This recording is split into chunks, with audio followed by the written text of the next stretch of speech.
Yeah, baby. RT Bear here, Hack Shack Studios. We are live. We're going to do it live.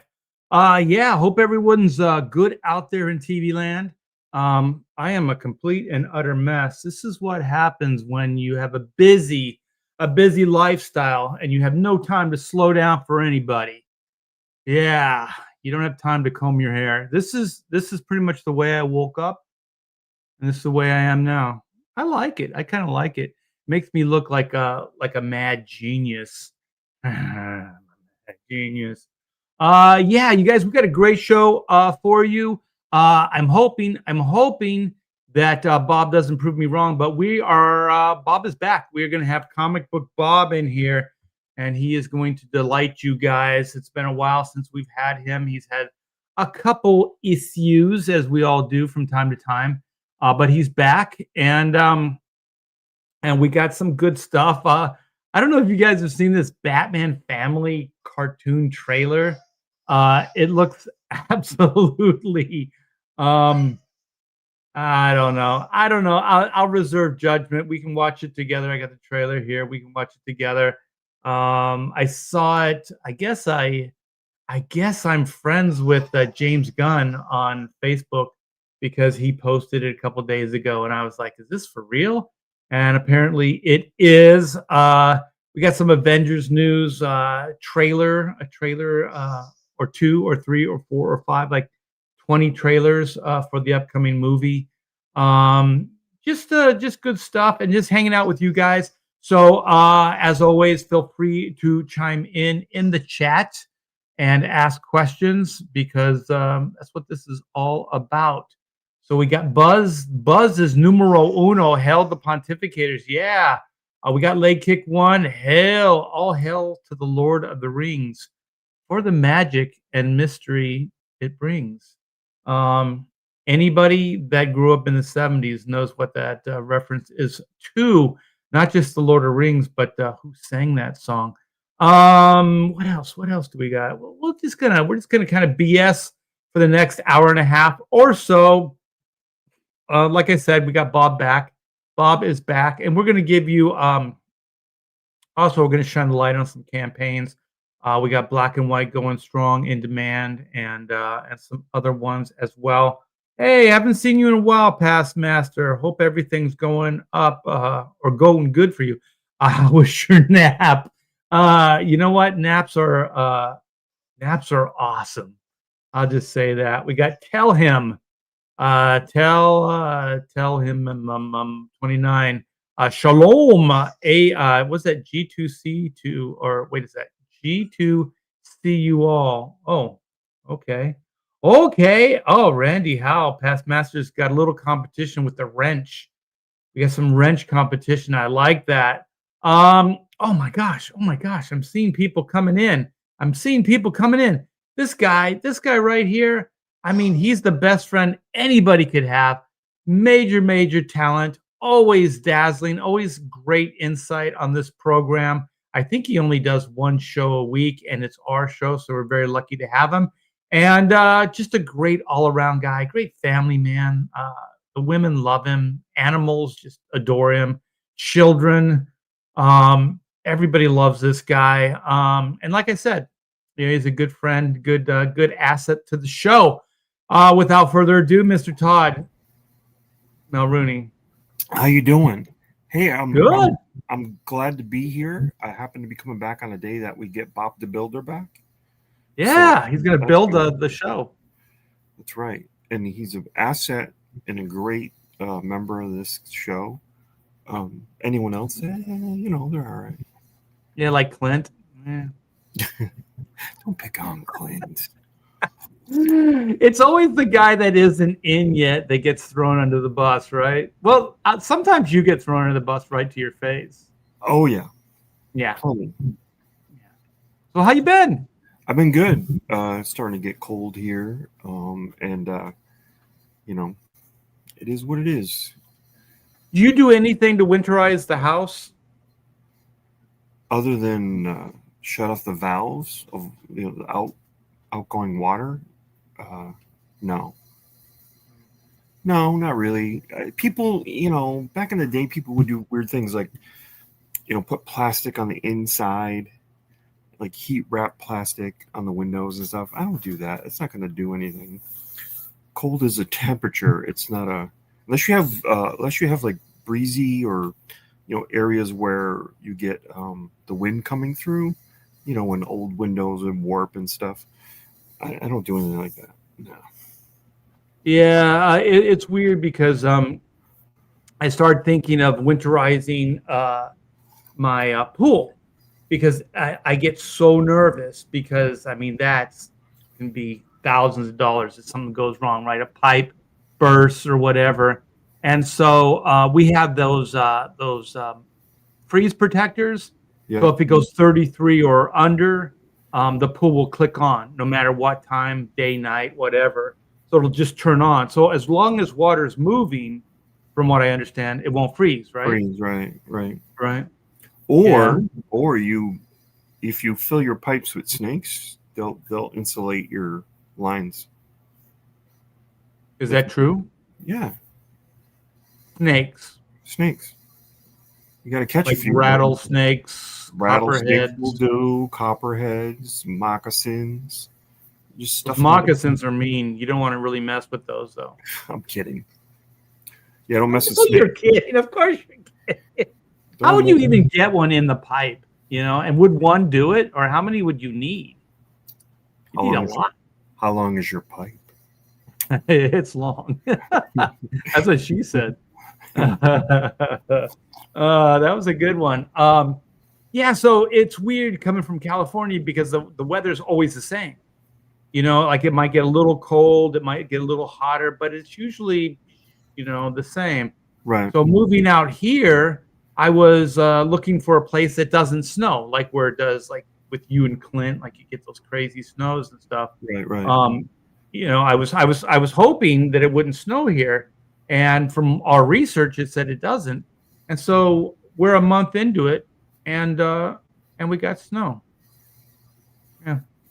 Well, and you had a little bit of a freeze, like your first year there. Had a little bit of something that was unexpected by everybody, and you guys caught, not so much you, but you know what I mean. Like an area of Texas got caught unaware. Right. Some of the grid went down because of the freeze. Right. Yeah, we lost power that first year out, so I got quite an education pretty quick. So we ran the fireplace to stay warm because we didn't have electricity and so on and so forth, But I'm learning, and I did a little research with Pamela's like, we should insulate those pipes and we should cover that the pool equipment. And I was like, let me look into it.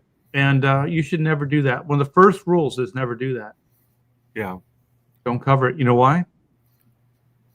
Because the water will, if it does freeze, it'll expand and everything will crack and break. Yeah. I mean, one, I think you would want not just fabric, because fabric can get wet and water soaked and then it'll freeze, right? It'll just become like a solid blanket.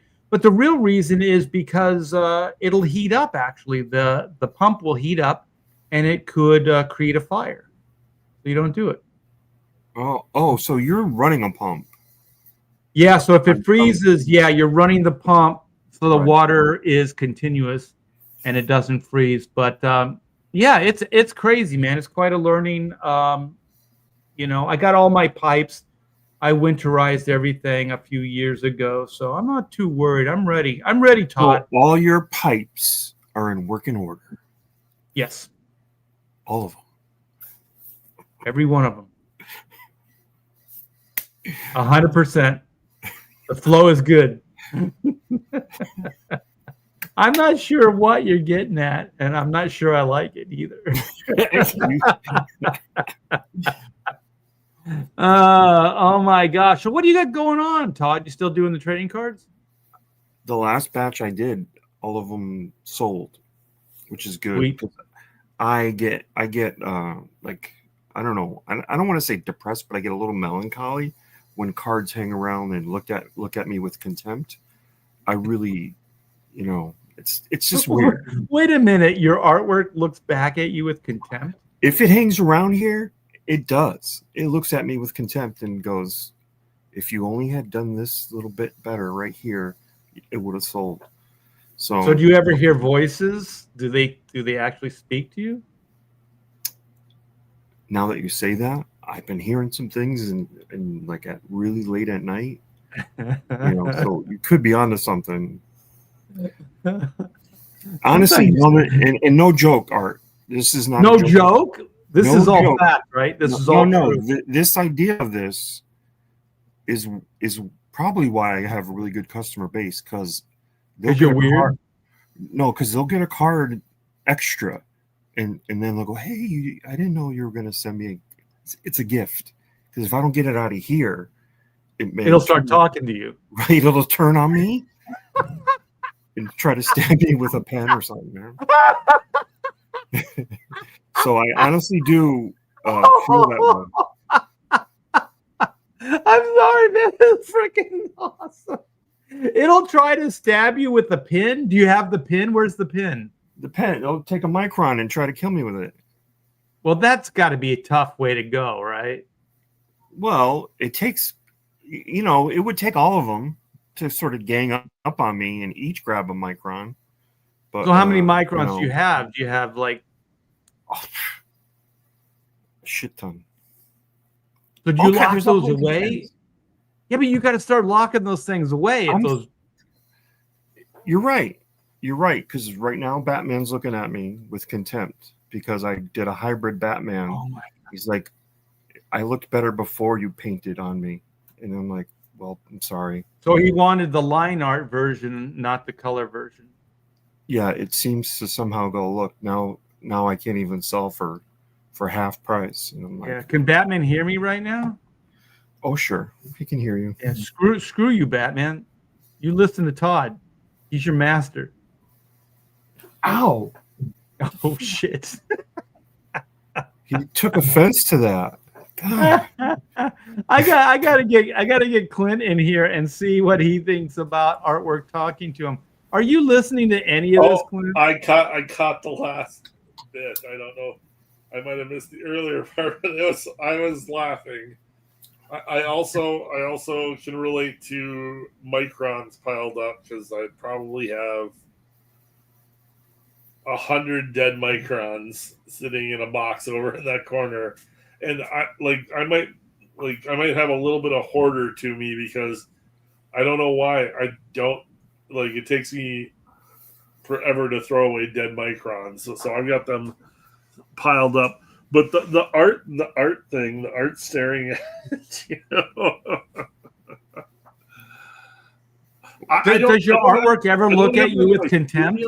I will say I have it when if I do a convention and there's art I brought and then I have to bring it back with me.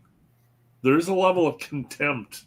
There's a wave of exactly. Yeah. You're speaking now your artwork is baggage, Clint. Yeah. Oh yeah. Like I don't bring anything to the convention to bring home with me. I want it all gone. Yeah. I did that. You remember I showed you guys this card, this female Green Lantern that was involved in a scandal. I kind of forget her name. Something Raab, R-A-A-B. Right. I still have that card. Oh, yeah. Is she the one that's stabbing you at night? She's the one I'm hearing because she's been here the longest. Yeah. Her voice is the loudest. I don't understand. She doesn't speak English. I'm glad I sell through on everything because I've never had this problem. Oh, that's great for you, Art. Oh, here we go. It's not true, by the way. I think I have two commissions that were never claimed. I got my upfront money, and they still talk to me. We got to get.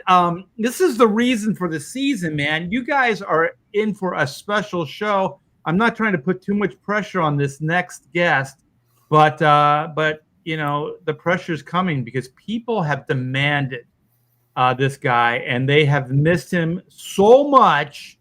And we got him back, Mr. Comic Book Bob. How does that make you feel? Wow. He Yeah. looks like he's in a whole different universe. This is like alternate universe Bob. This isn't Yes, it the is. Bob you know and love. This is a mirror universe, Bob. Yeah. There's Yeah. something This is the shaky- Bob that will stab Down with MAGA. Yeah, there's something really shaky going on here.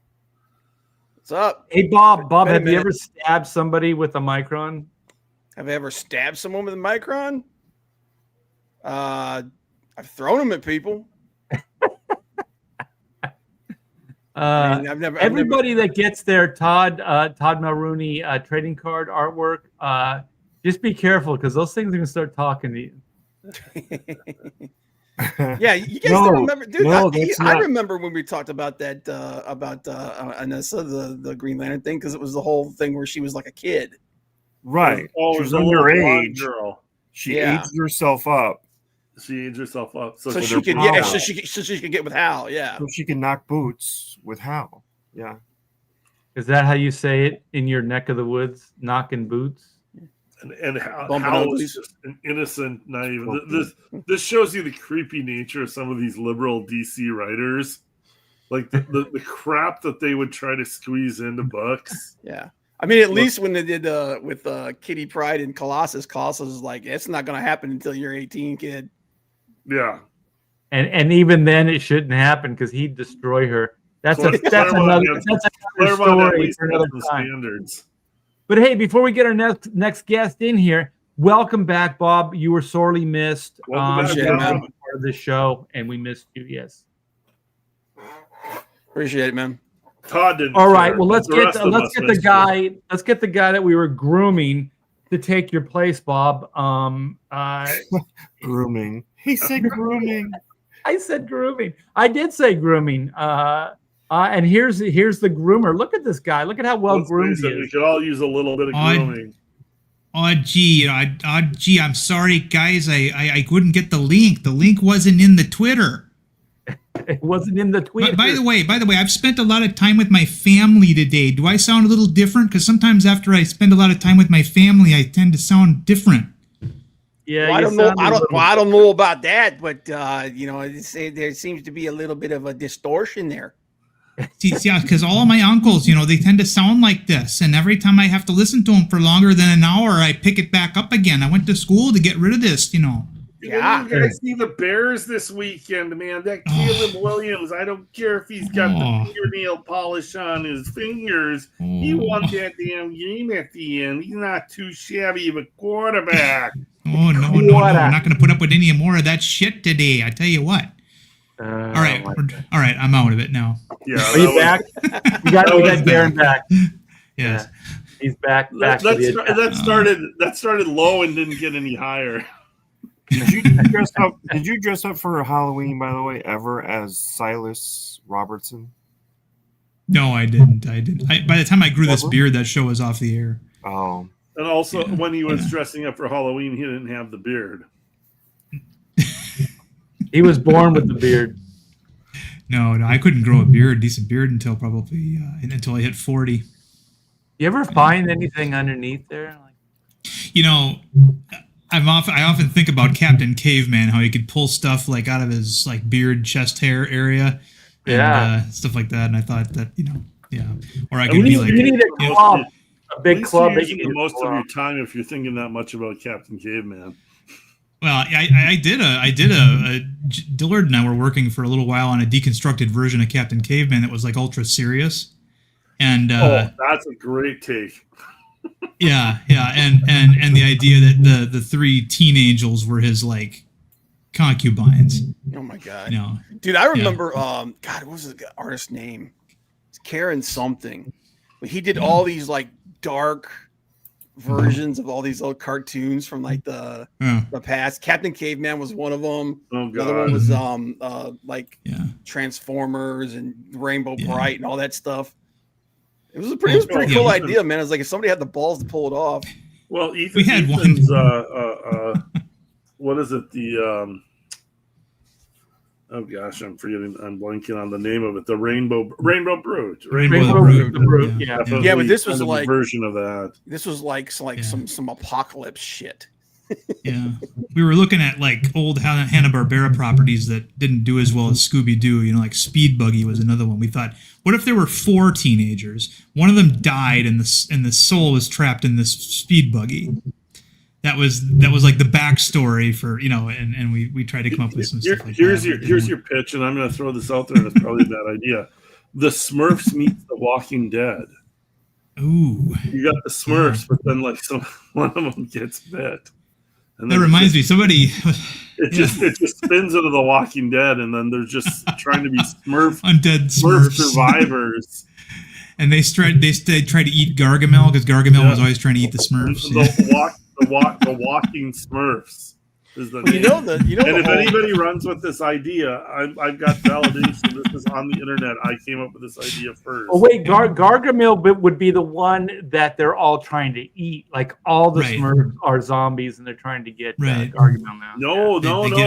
That's not the surviving zombies and Gargamel have to team up to survive the Walking Smurfs because there's nothing left, and like Gargamel, this is pushed Gargamel to the edge.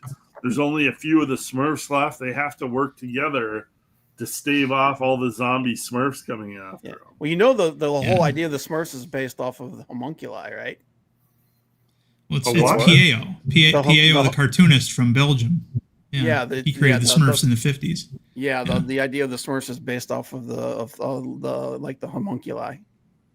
Oh, the homunculi. Explain a little bit of the homunculi to us, Bob, that don't know about the homunculi. Are we talking cryptids again? I mean, no. Homunculi was like an alchemical like thing where you create life from, you know, either lifelessness or like from like a part of your own body or something like that.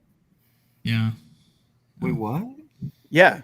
It's because you look at everything because like remember like the whole thing with Gargamel wanting to capture the Smurfs because he thought that he thought he could turn them into gold or something, or he could gain eternal life. Essence. Yeah, my gain's a little high.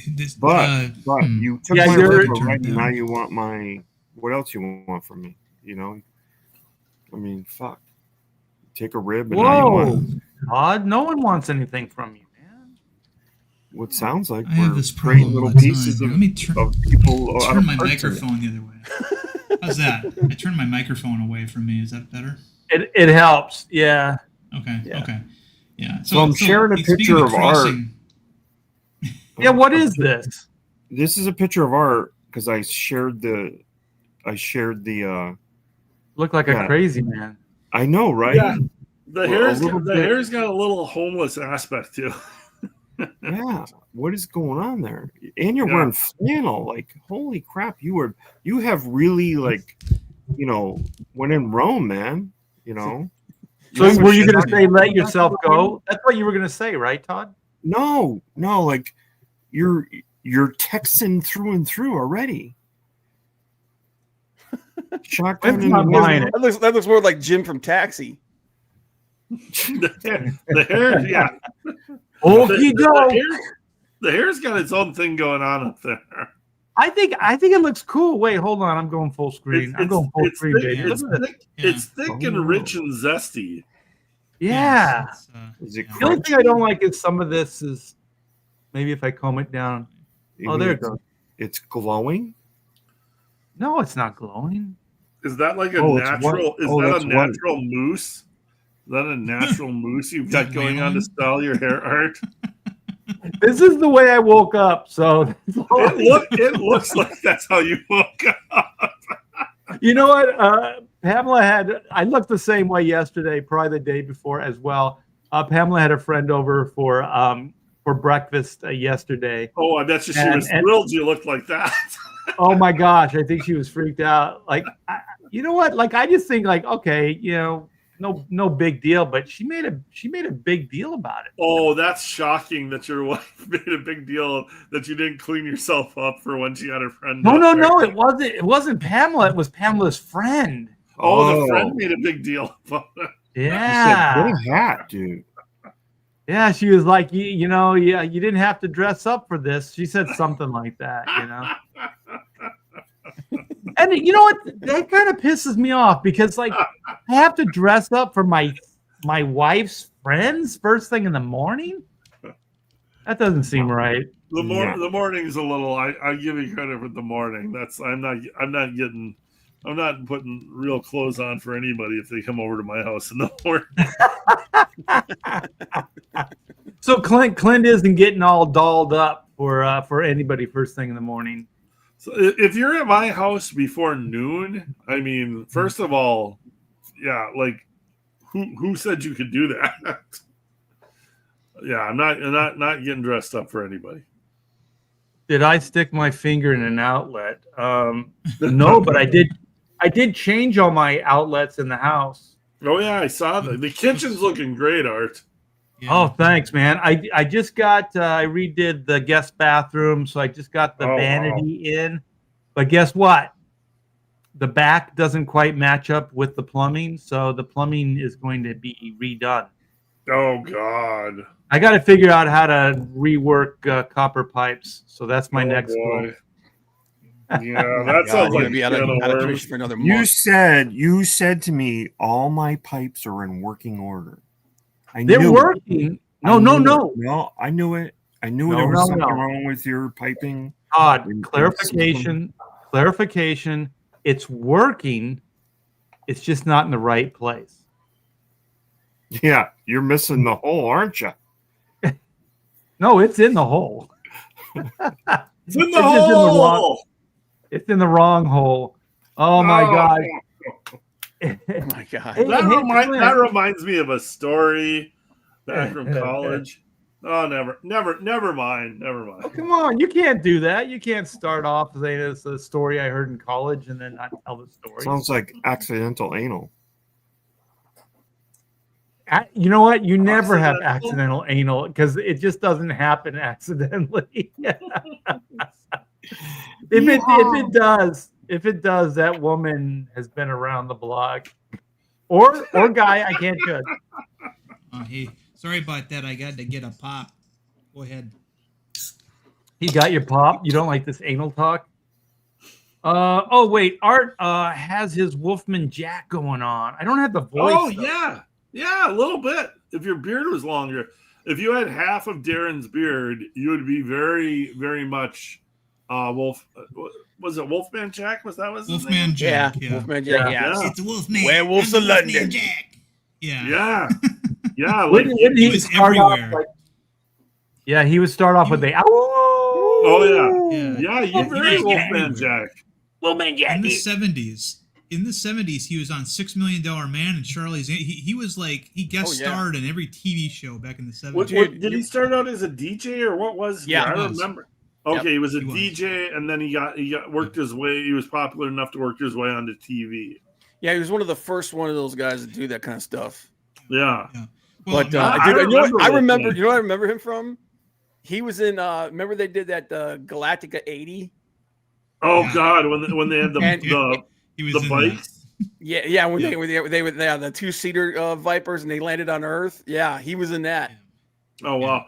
The craziest thing about Battlestar Galactica is I have such vivid memories of that as a kid, but I was probably about 7, and then now going back and looking at it, and it was one season basically, and then they brought it back for a second season, but then they got rid of Starbuck and all the guys, and they turned it into that Galactica 80s. Where they landed on Earth, and then they had like the star bikes, and it was kind of like they were trying to be like, it was like a cross between Knight Rider and Chips or something. And they were trying to save money, is what they were doing. Yeah, they were already doing that because they were reusing footage and stuff like that. That's also when they started getting all the metaphysical stuff. When you were talking, Clint, I was thinking, because I want to say that Battlestar was only a success because of Star Wars. But let's say Star Wars never existed. I think Battlestar would have been bigger than it was. Oh, yeah. Yeah. Battlestar concept-wise was an awesome concept. But even like how bad the effects were pretty cool for the time, but just how repetitive and all that other stuff, all the minuses, I think you would have looked. Everybody looked the other way anyway in the day, but I think you would have it would have blown your mind. Like if you saw that and never saw Star Wars, I think you would have went, "Holy shit!" You know, Battlestar could have been the biggest thing if Star Wars never came out. Yeah. Right. Well, Yeah. but it only came out because Star Wars came out. So Right. Yeah. But I'm just thinking, like, if it didn't, you know, that thing would have been massive. Yeah. Lucas sued. Lucas sued them, and Oh yeah, lost. he did. Yeah. But but I mean, the Cylons were neat. You know, it's kind of funny because my dad had seen Battlestar Galactica, I think, before he watched Star Wars. He assumed that the stormtroopers were robots too, and for the longest time, like he thought that was the case. And then when the what was it called, the Force Awakens came out, and they had the black guy and the stormtrooper outfit, he's like, what? You know, why would they make? Yeah, I thought they were robots too. I thought they were robots too. And then when Luke and Han have the suits on when they go to rescue, I was like, what'd they do, man? Like just take out all the electronics out of these robots and put on their because clearly C-3PO was a robot. But I guess the communication to the audience was his limited movements and the fact that his arms kind of had that one. In fact, you can see the wires in his abdomen. Yeah, you can see the wires in his abdomen too. So, but also the stormtroopers had that kind of like, it didn't sound like a voice. It was like some kind of automated or a modulated kind of voice. Mm-hmm. Yeah, so, and they didn't have names. TK421. Why aren't you at your post? You know that was you know that. So I think they were robots. That's what I'm going with. Thanks, Darren. Lucas originally intended for them to be robots. Clint was talking about the walking Smurfs, the Smurfs mixed with Walking Dead. I think that when they finally come out with the new, you know, MCU X-Men, they should set the first movie in the Savage Land. Have the X-Men fighting dinosaurs, because then you've got that whole dinosaur mechanic, and you know, who doesn't want to see Wolverine fighting a T-Rex? Or a Colossus, whoever they decide. What Darren really wants to see is Rogue in that torn up suit. Yes. Yeah. Well, yeah, dude. I mean, yeah. Who wouldn't? And Hollywood, listen, Hollywood. If you're gonna do all this X-Men stuff, please cast a real Southern girl or like an actress that can really do the accent authentically and just a bombshell. She has to be that. Like no Anna Paquin, none of that bullshit. Yeah. You know, we need legitimacy. I got no faith in the upcoming Marvel stuff. Yeah, just everything I'm hearing about them, the level of desperation. Yeah, is like if this movie, if Doomsday does not make $1 billion, they're in serious trouble. They're gonna have to prove it to me after the last how many years of crap. They're gonna have to prove it to me that they can do pre-Endgame stuff again. Like, well, the root, and I won't be sad to see them fail at it, because like they've ruined it. They killed the goose that was laying the golden eggs. Bob was saying they killed the Star Wars goose and they killed the Marvel goose, and it's their own. They killed the Pixar goose too. They killed everything. There's no exception. Disney killed everything. But Bob. These cliches are for a reason. These cliches are around for a reason. You killed the goose that lays the golden eggs is what Disney has been doing for the last decade. Well, do you hear like they're trying to backpedal now? They're going like, we're going to start developing boy properties, you know, blah, blah, blah. You had Star Wars. You had the three. And you had Marvel. What the fuck, dude? You had two of the ultimate. You don't need to develop new properties. Just do Marvel and Star Wars properties that don't suck. Yeah. Two of the ultimate boy properties ever created, and you took a massive dump on them. Yeah. But there was put a woman in there and make her gay. There was what was the boy brand that Disney tried years ago? It was probably 20 plus years ago, maybe 30 years ago. Was it like Go or God? What the hell was it called? But it was a boy brand, and it was its own network. And I remember that I was pitching some property to Disney. And so then they had these other Disney execs that were from that boy brand that came over. And get this, you guys, all the people that represented the boy brand, guess what sex they were? Not boys. They were all ladies. And I was like, whoa, what's going on here? Yeah. See, the thing is, I don't think it's in there's nobody who DNA understands anymore. how boys think better than ladies. Yeah. It's not in their DNA anymore. They don't have. You think about the generation of writers, for example, that created Marvel Comics, created Star Trek, created Star Wars. Most of them were veterans. I mean, Korean War veterans, World War II veterans. In the case of Stan Lee, they had that experience, and I tell you, that makes a different kind of person. And if nothing else, discipline, right? It's like, yeah, the writers behind Star Trek have almost always been flaming liberals, but they had enough restraint to make it enjoyable for everybody. The current crowd doesn't have that restraint, doesn't see the need for that restraint. Well, they got too much to prove. I mean, they're just so doubled down on their own agenda that it's almost like they're not going to let it go until somehow they win. But what they don't understand is like, well, what are you really winning? You know, you're isolating half your audience. Do you think that audience is actually going to embrace you? Is that how you win? You know, like it's unwinnable. These are really stupid people. These are really one-dimensional thinking individuals. Because why would you do that? Like what's, to use their terminology, what's the end game? What do you hope to achieve, Bob Iger? Like you're going to beat everybody into oblivion until they conform to exactly what you want? That's not going to happen anytime soon. It might happen over 20, 30 years, but you know what? It's not going to happen anytime soon. And in the meantime, you're just making a bunch of stuff nobody wants. You know, it's not working. Take it. Well, it's self-defeating too, because they've spent a decade trying to pump this down people's throats, and people have turned away from it, turned away from going to the movies, turned away from Disney, and found other entertainment sources, TikTok or social media or podcasts. People don't watch the news anymore. They don't watch mainstream stuff. They don't watch Disney stuff, and they've destroyed their own corporations by trying to force their agenda on these people. And I mean, eventually it all crumbles beneath you, because like people can like yak about socialism or, you know, whatever. Like, capitalism rules the world. And if you can't make money, you can't sustain what you're doing. And Disney's crippled itself. Well, capitalism and money, that's part of it.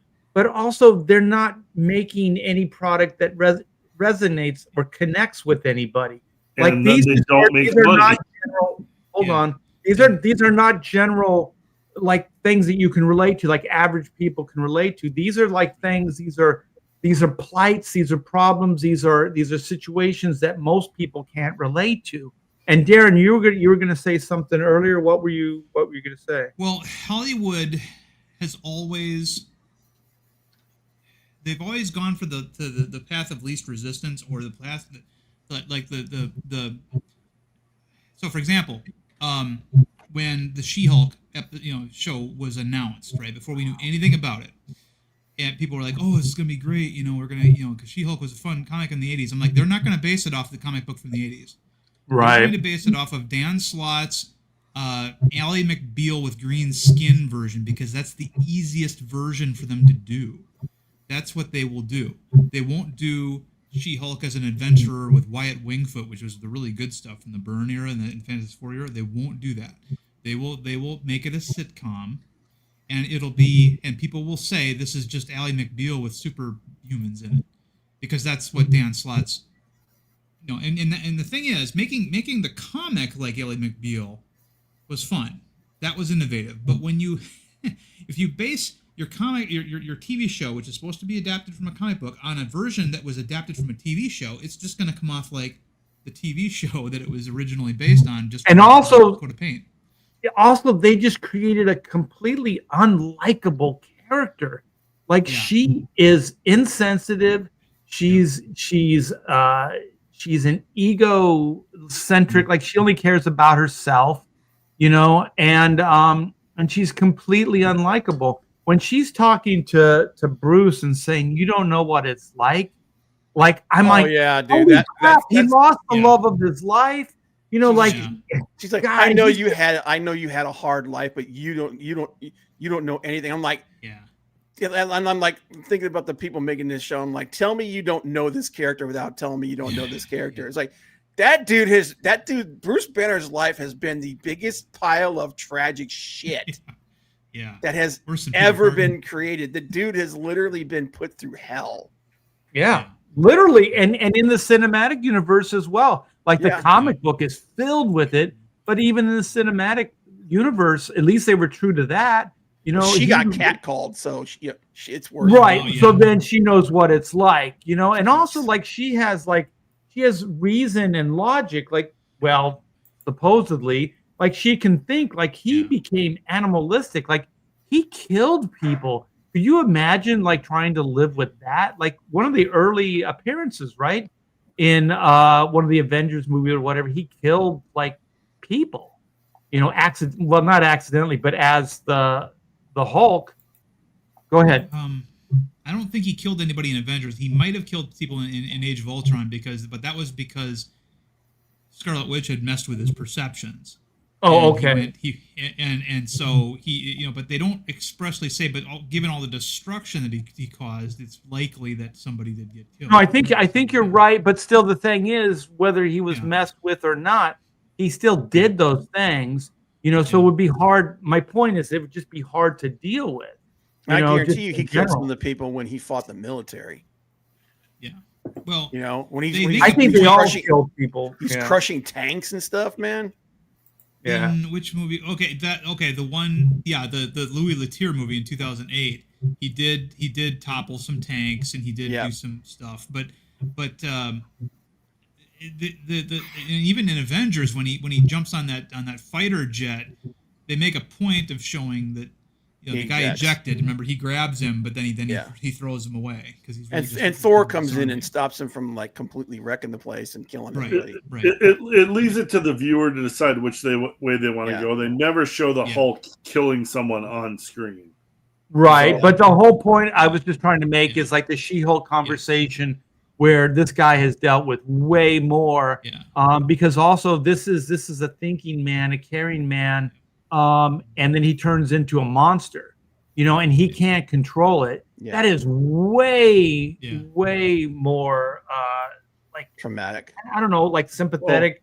Hard. She-Hulk destroys that dude's freaking Corvette just for no reason when she's fighting Daredevil, who's like way weaker than her. And it's like you don't even have to do that, and you just ruin somebody's car without any thought. And you're a lawyer. And you don't leave a note or anything, like dude. Worse than that, man. Is that she throws that friggin' that chunk of it at him, and like if that hits him, he dies. Oh yeah. It's like, are you crazy, bitch? It's so stupid. It's so stupidly written. So freaking dumb. Doesn't make her look like a hero at all. Makes her look like every crazy chick out there. And like Daredevil's like doing everything he can, underpowered to like just stay alive, to not die. But even worse than that is like the underlying story for Bruce with all the abuse that he dealt with as a child and everything, and she's completely discounting all of that because she's a woman, and she's and women have to deal so much. She's a gaslighting bitch, is what she is. Yeah, she is. That and it's a huge pet peeve of mine when superheroes in particular casually destroy private property. Like Brie Larson, Captain Marvel, just casually photon blasting a jukebox in a bar because she wanted to make a because it's petty. It's petty because with those powers you shouldn't use them for these kind of petty personal issues. I mean when Zack Snyder had Clark wrapped that truck, that semi around that pole or whatever, because that guy threw that bottle at his head or whatever. It's like, I'm sorry, man. Clark is better than that. He would not do that. That's the whole point of Superman, that he wouldn't be petty like that. But yet, they did it anyway. The scene in Star Trek, Superman 2 is so much better because he does minimal damage to that diner and then pays for the damages. Yeah. And of course he destroys this, in Man of Steel, he destroys that trucker's livelihood for what, really? I mean, because he's got to prove that he's better than that guy. So you just turn the other cheek and you walk away, right? Because I always thought, like, okay, the guy that has like the fastest car, like the baddest ass car, right? Or the best like fighting training, right? He knows he can kick anybody's ass. So he doesn't have to go out looking for fights, or he doesn't have to go looking for a race or whatever.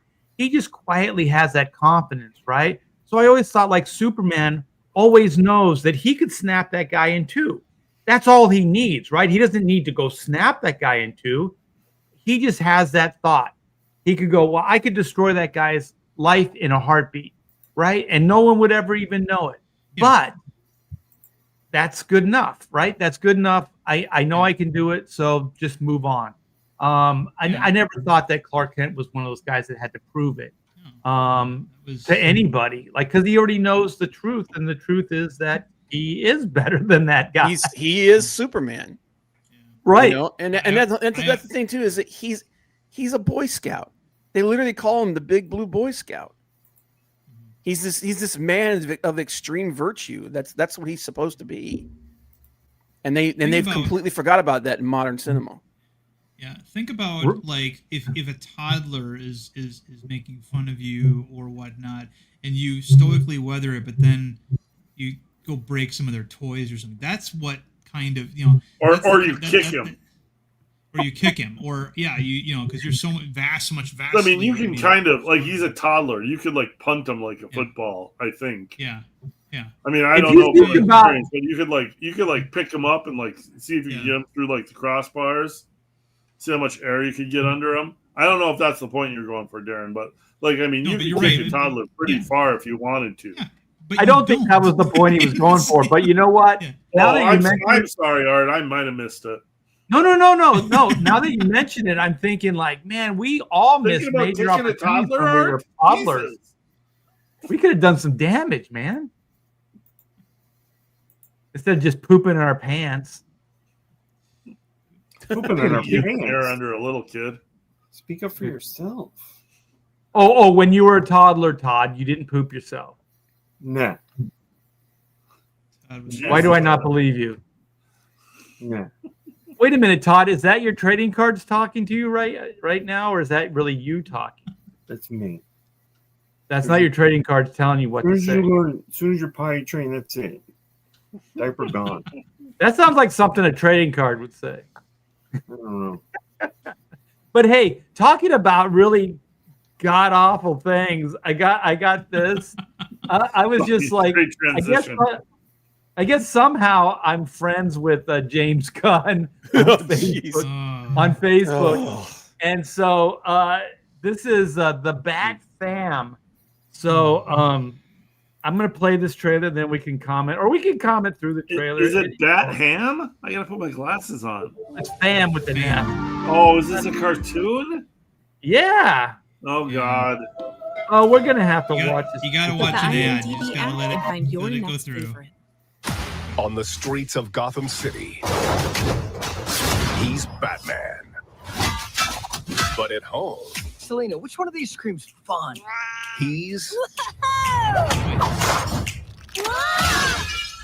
Dad? I swear cleaning up Gotham was easier. This game night is going to be a great way to welcome all the new members of the family. What do you think about the new digs, Flame? Whoa, I'm excited too, but what's the language? Oops, sorry I'm late. Hey, this Pete kind of looks like Alfred. Oh, biscuits. Uncle Alfred! Careful, Alicia. We've got a tight schedule today. Bruce, sometimes not planning fun is fun. And other times it unleashes deadly paradimensional demons. How is this the Alfred, we animation need that you in little here. kids like? Batman, this is the second robbery you forced. What was that, Clint? How is this the type of animation that little kids like? This looks like such garbage. This is the regular show or whatever that. Yeah. This is those guys doing this, and that show was good, but it was kind of like Wayne's World. You know what I mean? Like it was that audience, so it wasn't a young kid audience. So this looks like the same age group, like older people. So this is aimed at teenagers or like adults? I think it's people our age, to be honest. Oh my God, no! People that know Wayne's World. Yeah, people that are in that age. Yeah, if you know Wayne's World, you're almost 50 or you're 50. Oh yeah, definitely. Time is back in Gotham. Oh, the Joker's in Wayne Manor. What is this? This What looks are like you total after? suck. Oh no. I'm getting. You guys remember Thundercats That's the Roar? Mad Hatter. Yeah. I'm getting I was gonna say. Thundercats Roar vibes from this shit. Yeah, that's what this reminds me of. And I remember seeing, I think it might have been BuzzFeed showed like the opening credits to Thundercats Roar and the original Thundercats from the 80s, and they asked a bunch of kids today, which cartoon would you rather watch? And you know what they all said? The one from the 90s, yeah. The one from the 80s, yeah. Yeah. You know the opening of Thundercats, the original, that thing still holds up. That is so amazing. If they could do like a whole like an hour or whatever with that level of animation, oh my god.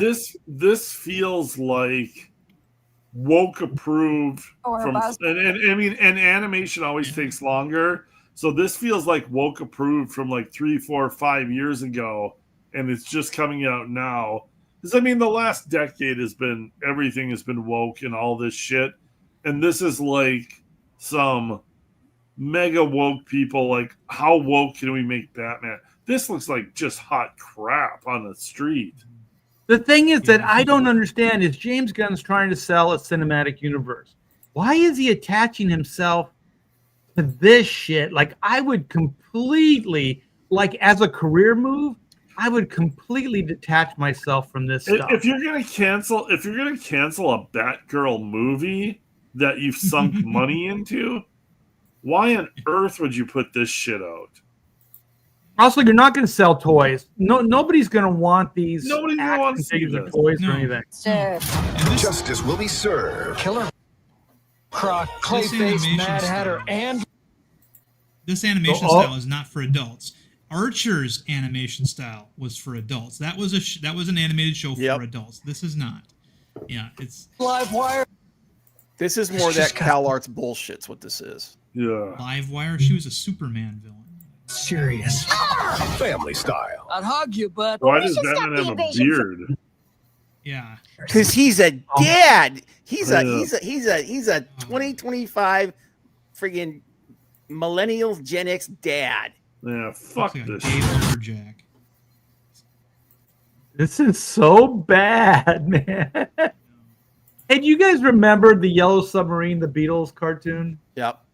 See this guy over in the right-hand corner? All of this looks like it could be from the Yellow Submarine. Oh yeah, it's a little bit of that kind of vibe with the long faces, the long noses. Yeah, I think that's the whole idea. I big remember blocky bodies. Yeah. Yeah. I remember looking into this, and they're saying that they based the animation off of a French animator or something like that.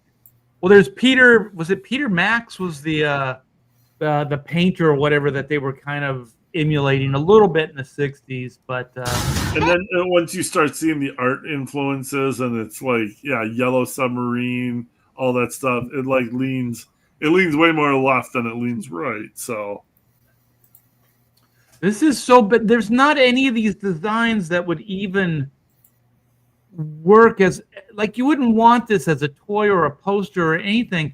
And look at the Batman hands. Look at how small they are. like that is like such a cheat, right? You don't even really have to draw any definition of the hands. Everybody who's working on this is a bleeding heart liberal, so they're not thinking about monetizing it. They're not thinking about creating toys off of it. Like they're just doing this because of their love of whatever crap this is art. Yeah, it's probably just a job. It's like, you know, that Warner Brothers went, hey, you guys did the regular show. That was pretty successful. Yeah. Why don't you give a shot at this Batman stuff? You guys can do whatever you want. This is not success being rewarded. This is somebody just like, oh, here, try this and go for it. Yeah. It's based off of the cartoonist named Ron Searle. He's a British guy. Oh, okay. I can see a European vibe to it. Oh yeah, very much European, but not in a good way. Not a good way. There's nothing. There's no good ways about European anymore, unless you want to be like run over by Muslims. But Vasilis Lolos makes some cool stuff. This is so freaking horrible. I guarantee you. You know what it is? It's like when they do the regular show or whatever that thing was. It was a IP, like a new IP. So there were no expectations. There was no baggage, right? But when you do a Batman, property, there's expectations, man. Because I always think like one of my favorite things is just seeing the Batman universe being redesigned, like Jeff Masuda or Bruce Timm or some of these guys, and see what they come up with. But this is not inspired. This is not cool. This is nothing. You over here. You mess with one of us. You mess with all of us. That's you're threatening. Yeah. And I guarantee you show any kid footage from this, and then you show them Bruce Timm and Paul Dini's any version of that, they're gonna be Randy's like they're the market. This is marketed to college art school grads. Yeah.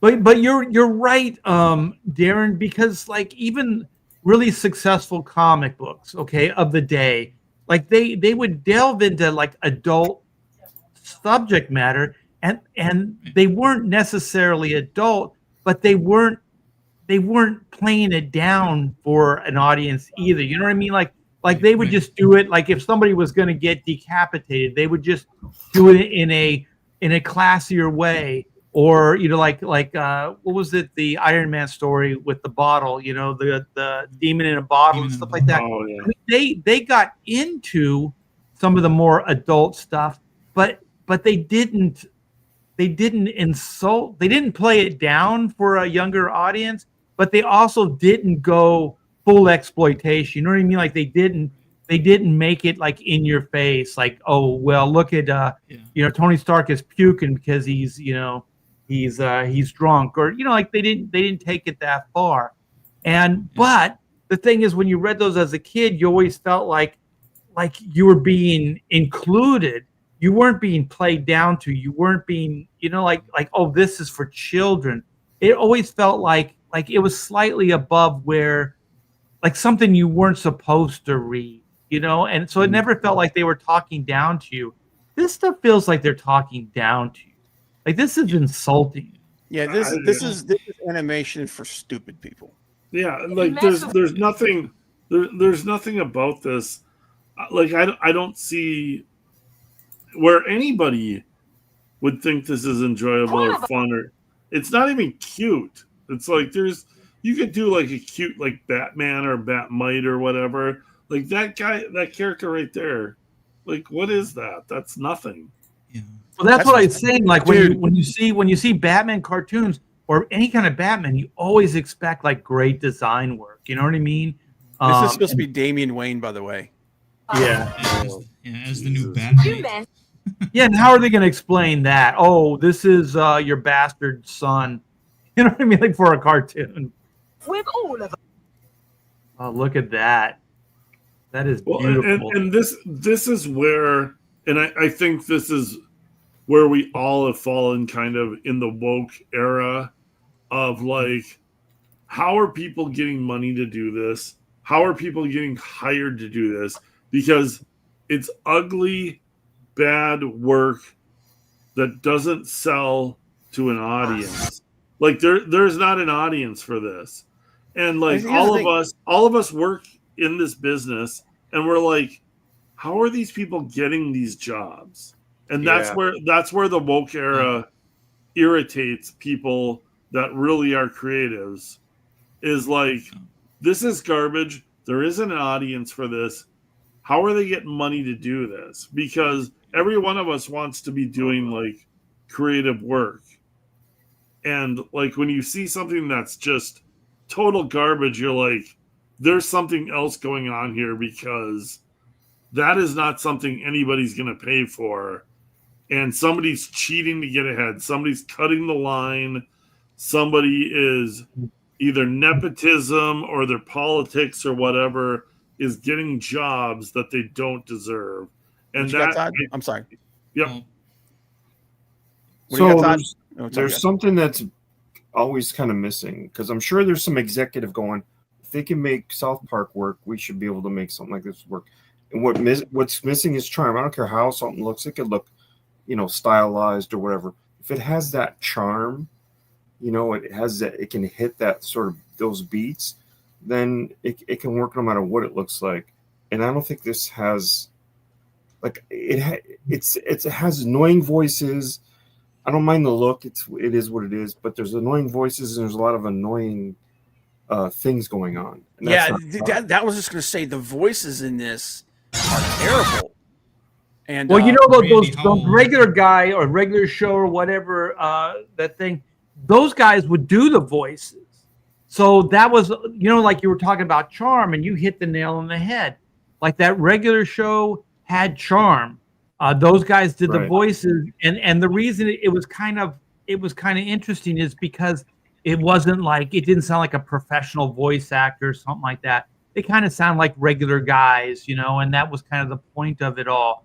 But the thing is, Batman isn't a regular guy. He isn't those things. Like, it kind of doesn't work. And the thing is, I think it was Darren or one of you guys were talking, and while you were talking, I was thinking, there are like art baggy guys. There are like art guys that like, oh, look at this. This is a red streak on a canvas. Look at that's art. Or they think Jackson Pollock is like the second coming, and stuff like that. And they'll justify it, and they think it's amazing piece of art. I think this is made for those people. Well, those people that are like, you don't understand it. This is high art. You guys just don't get it. This is clearly a juxtaposition of duality. Yeah, Randy actually made a good point about this. This was proved by Jennifer Salke before she was canned at Amazon. This is the same chick that created Rings of Power. Yeah,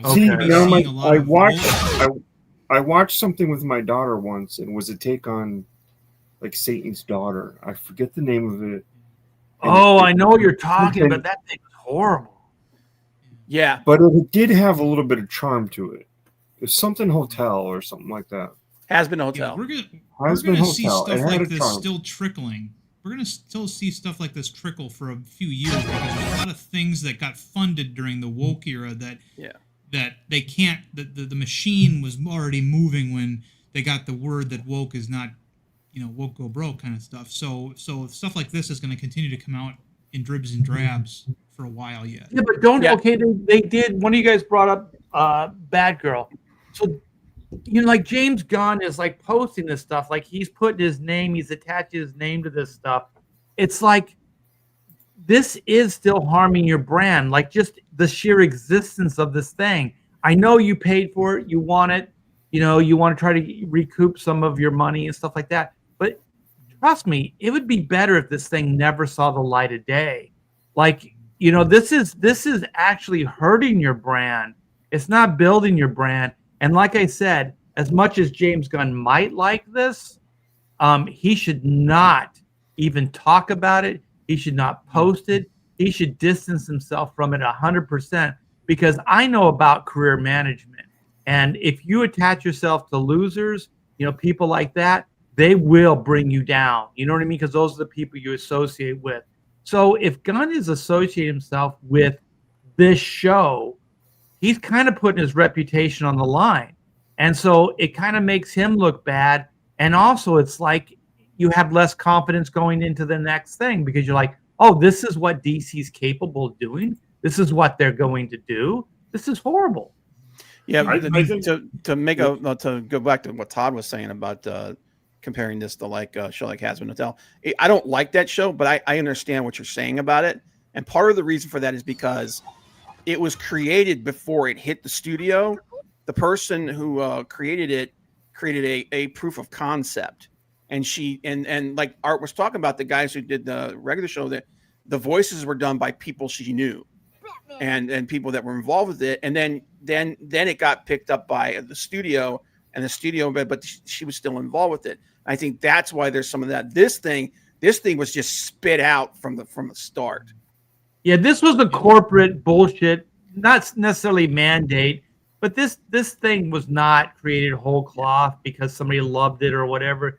There is no love in this thing. There's no understanding of Batman, and it really just looks like a woke kind of like money grab. Like they thought. I don't even know if it's woke. I just think it's shit. It's woke. Have you seen the cast of characters? Well, I understand that, but I'm like looking at like we haven't seen like any content like this character. Oh, this character is trans, or this or that, or whatever. Yeah. I'm just looking at what's being presented, and what's being presented is terrible. Yeah. This is like I've seen like really bad AI shit that looks 1,000 times better than this. You can understand why you thinking it looks terrible and us getting confused with it being woke. We could mix that. Oh, I get that. No, and dude, it would not shock me in any way, shape, or form, especially looking at like that character right there on the right with the hair, and then obviously them gender swap. I mean, race swapping Alfred's granddaughter or whatever. Yeah. It wouldn't shock me in the least. I'm just looking at it just at face value and like, this is awful. No, and then, turning Batman into basically Homer Simpson or a half-ass Homer Simpson type bumbling dad character is not done by somebody who likes Batman or wants to do Batman. I don't think anybody involved in this cares about comics or anything. Well, no, they don't. Yeah, sorry. I want an answer for everybody here. Who is the audience for this? When you create something like this, you're looking for an audience. Who is the Gen Z art students?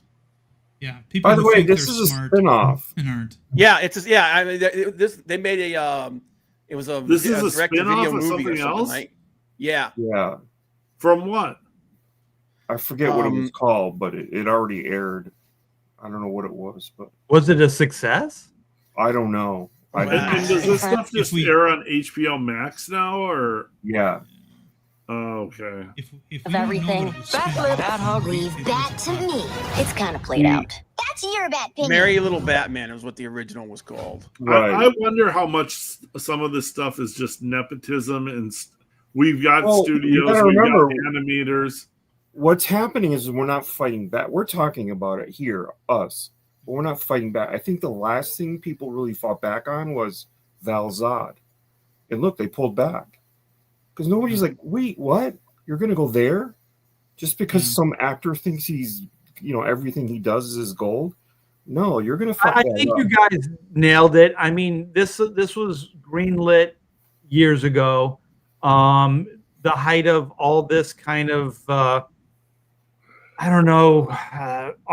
art center. What was it? What is the art school with the bean mouth and all that stuff? Cal Arts style, and they got the regular show guys. That show was a big success. That show did have charm to it. It was just kind of like a Wayne's World like type of thing, and it was fun. But this doesn't look like any of that. And it's always problematic when you take a franchise and you try to turn it into something that it's not.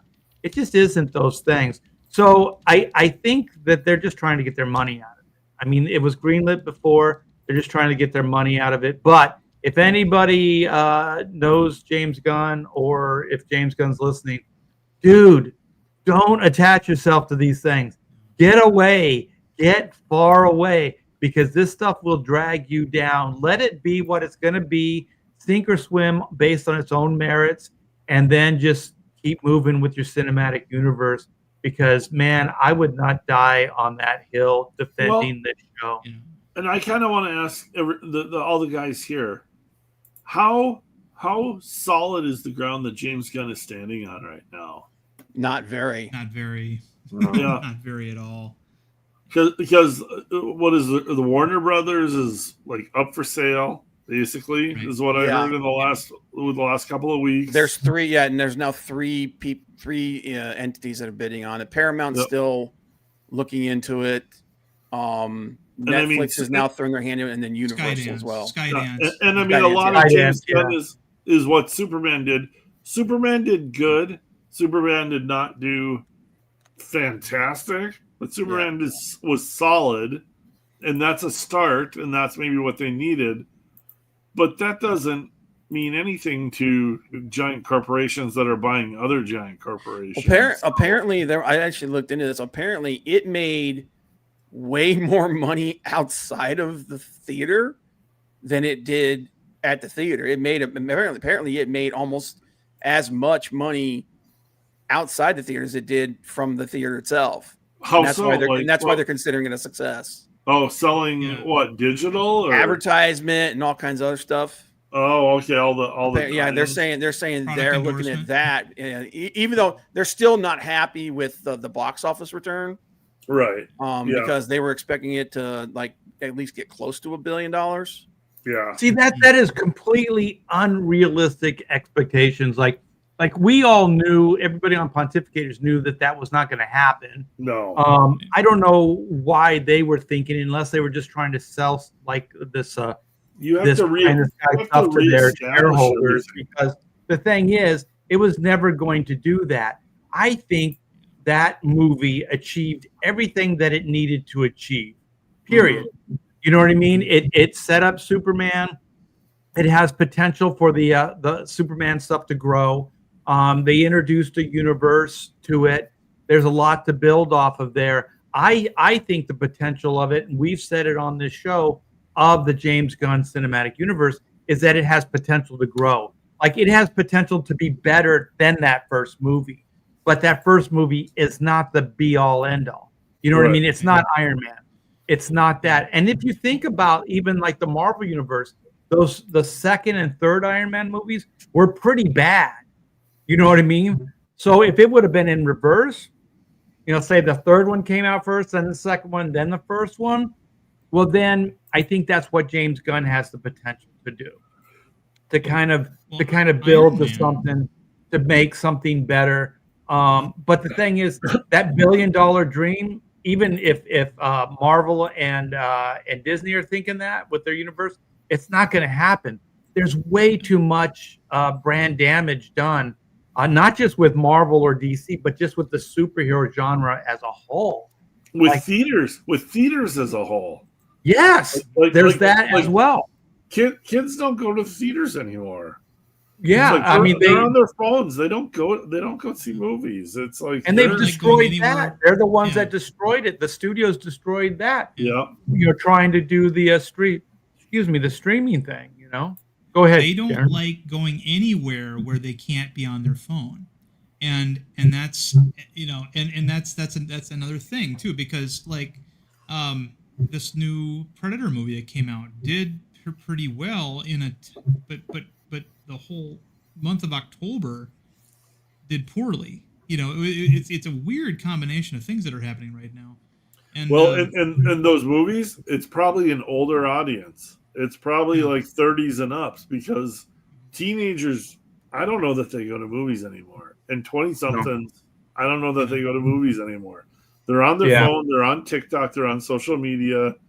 Like, it's like there's going to be a hard shift. TV's already dying. Movies are not far behind it. I don't know what entertainment's going to look like in 10 years, but it's going to look drastically different than it does right now. Well, and the thing is, this is just like with comic books.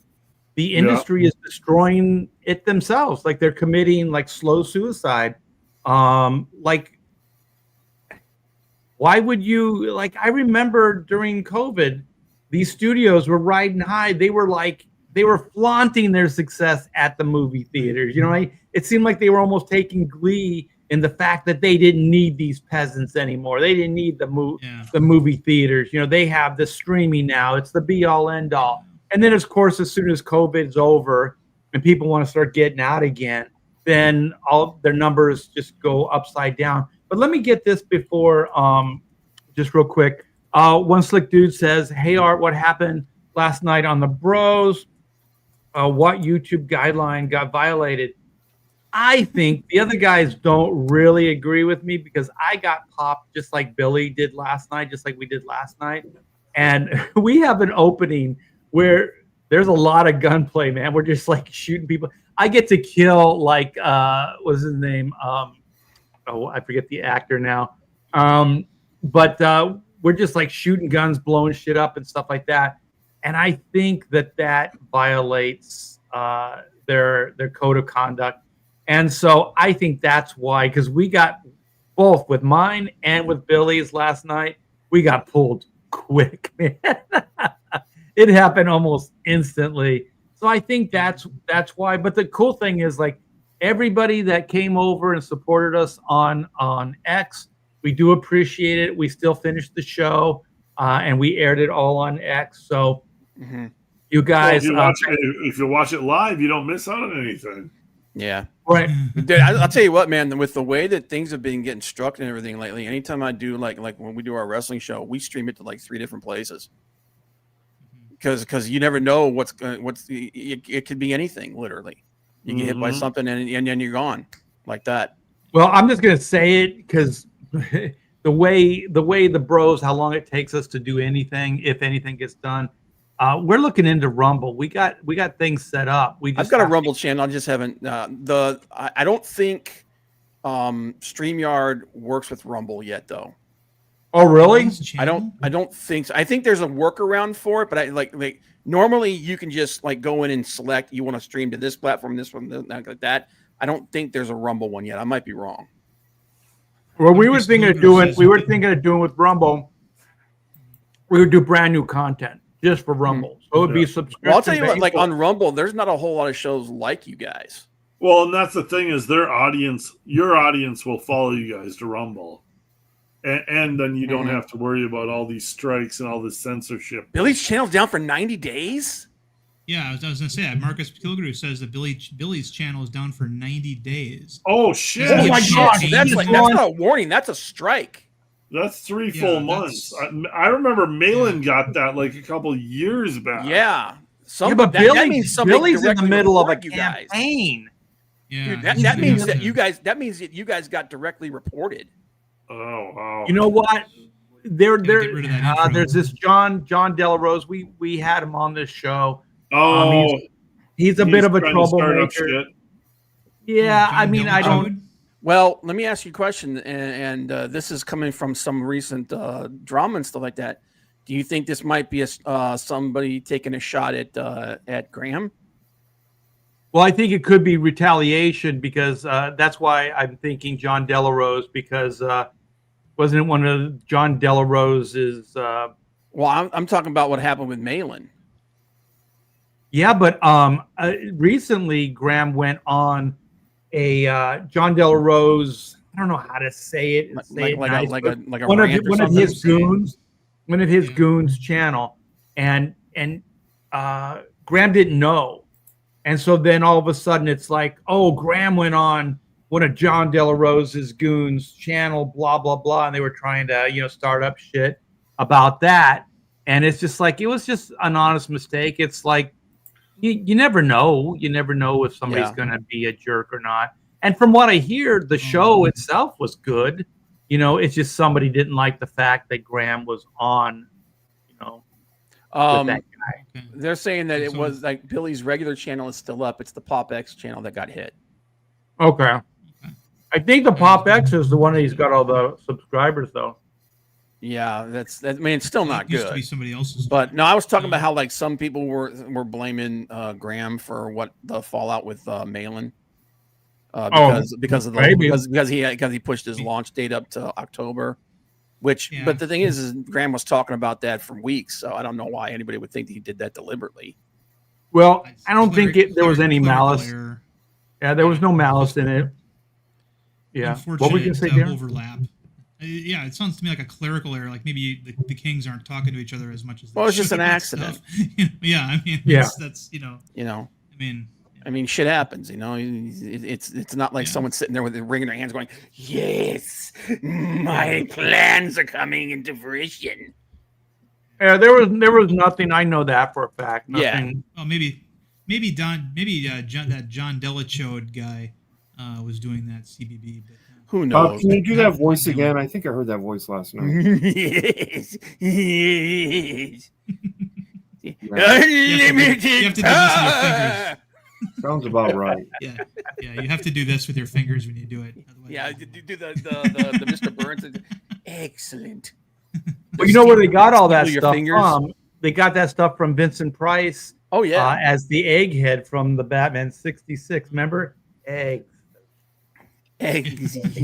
Dude, I love Vincent Price, man. I was hoping that I never got to see him at a convention or anything, man. That's one dude I really, really wanted to meet. I was raised on his movies. You know, I have a cousin, little Tyke, 9 years old, and he's like, I don't really like a lot of the cartoons that are out there. Rick and Morty kind of stuff, the kind of stuff that that they push on kids. So I showed him an episode of Johnny Quest from back in the early '60s. Ooh. And he was Mesmerized. gobsmacked. It was the one that had the Komodo dragons in it, and the guy gets killed by a Komodo dragon like towards the end, and he turns to me, "Did that guy just die?" Yeah, that I still remember. That's horrific. Yeah. Yeah, and he was like, it was just like what you were saying, Art, about how you're not sure if this cartoon, if you should be watching this cartoon or not, but it's still, what did you say? It was like it didn't invite you. Was it something? I forget, but yeah. I never remember anything. When the comment cartoons and stuff didn't assume that you were a friggin' moron. Right. Yeah, you don't play it down. You don't insult the audience. And I think I remember hearing Brad Bird talk about The Incredibles and what he wanted. He thought, like, this is, I don't know if I agree with any of this stuff, but it was an interesting take, because he was saying that he thinks, as far as like being an entertain, a guy who creates entertainment, stuff like that. And if you guys don't know, Brad Bird, creator, director of so many wonderful cartoons, but The Incredibles was one of them. Very superhero comic book oriented creation. And he said that he wanted his audience to know that there was real jeopardy. These kids could be killed. So he said that he thought it was bad for entertainers of the past to show no repercussions, no ramifications, like bullets would just fly, no one would get hit, things would happen, nobody would get hurt, all that kind of stuff. And I don't know if that kind of reality really needs to be brought in, but I thought that The Incredibles, it played with the idea, but didn't go gratuitous. It didn't go too far, right? Just the mom giving the kids the explanation, saying, it's not like the things you watch, the cartoons and stuff. These people will kill you. Like she says that right to the two kids. And so it's really enough to sober you up without actually showing one of the kids get shot, or somebody really getting hurt. And I thought the idea and the way he executed was good, but that idea in the hands of the wrong people could go bad so easily. Because I love the A-Team where there would just be bullets flying, nobody would get shot, things would be getting hit and blowing up and shit, and nobody would get hurt. And there was something about that I kind of liked, And the thing is, we don't have to bring that level of reality to the entertainment that we create. That doesn't have to be there. It doesn't have to be reality based. But he thought that it was kind of like, we raised a generation on like that you can't be hurt, or that these things are relatively safe or something. I don't know what is rationale. And it gets back to what we always talk about: the viewpoints, your political, the way you look at entertainment, the way like certain people, it's got to be reality. It's got to be like soul crushing, like because life is like that, and it's like, and some people are like, no, I just want some brain candy to watch while I'm watching dinner. And then it's like, who's in charge of making the entertainment? Who's in charge of the studios? It's that political structure, because it's like, then you get this forced reality. You get like hardcore detective. I mean, what is it? The SVU is like a whole show about like the rape department of police unit, and it's like SVU. Yeah, and like that's one of like the main shows on like on regular network TV, and it's like what happened to like low key cheesy detective a little bit of whimsy shows, and it's like it's got to be one or the other. You can't have both. You can't let people choose. It's like, I just want to tune out and have some like light entertainment. It's like, oh no, we've got to like have the SVU, and it's like, the reason why is because I think there's a line that's blurred. I think that these networks, these movie companies and things, I think they don't look at making general audience themes, but they do look at general audience as far as age. So they want to kind of get everybody into the theater, right? So there's no longer really adult films. And somebody in the chat earlier on said just like farce, like comedies, just like nutty, crazy comedies, they don't exist anymore. And then just like stuff for children, like Disney stuff. So everybody's kind of blurring that line, like, well, we'll do a Disney theme, but it'll be more edgy and more adult, because then we can get the adult audience. Well, listen, the adults are bringing in the kids. The adult audience was always there. You know what I mean? Yeah. The kids are going to, they can't go on their own, so they're going to bring the parent. And then there were adult rated R movies that you could go see, as an adult and enjoy. But they're kind of like bringing the two together. Like there's just this homogenized kind of rating system. Jim Henson, when he was making... I'm sorry, go ahead. Oh, go ahead, Darren. Okay. Jim Henson, when he was making The Dark Crystal, had an associate of his come from the Children's Television Workshop. That's the outfit that made the Sesame Street and the Muppets and stuff. And he said, this is really intense. Are you sure this is for kids? And he goes, absolutely. He goes, it's healthy for kids to be scared sometimes. And what better place for them to get scared than in a movie theater or, in the comfort of their own home? It's healthy for them psychologically to experience, at least vicariously, fear. And he says we're not doing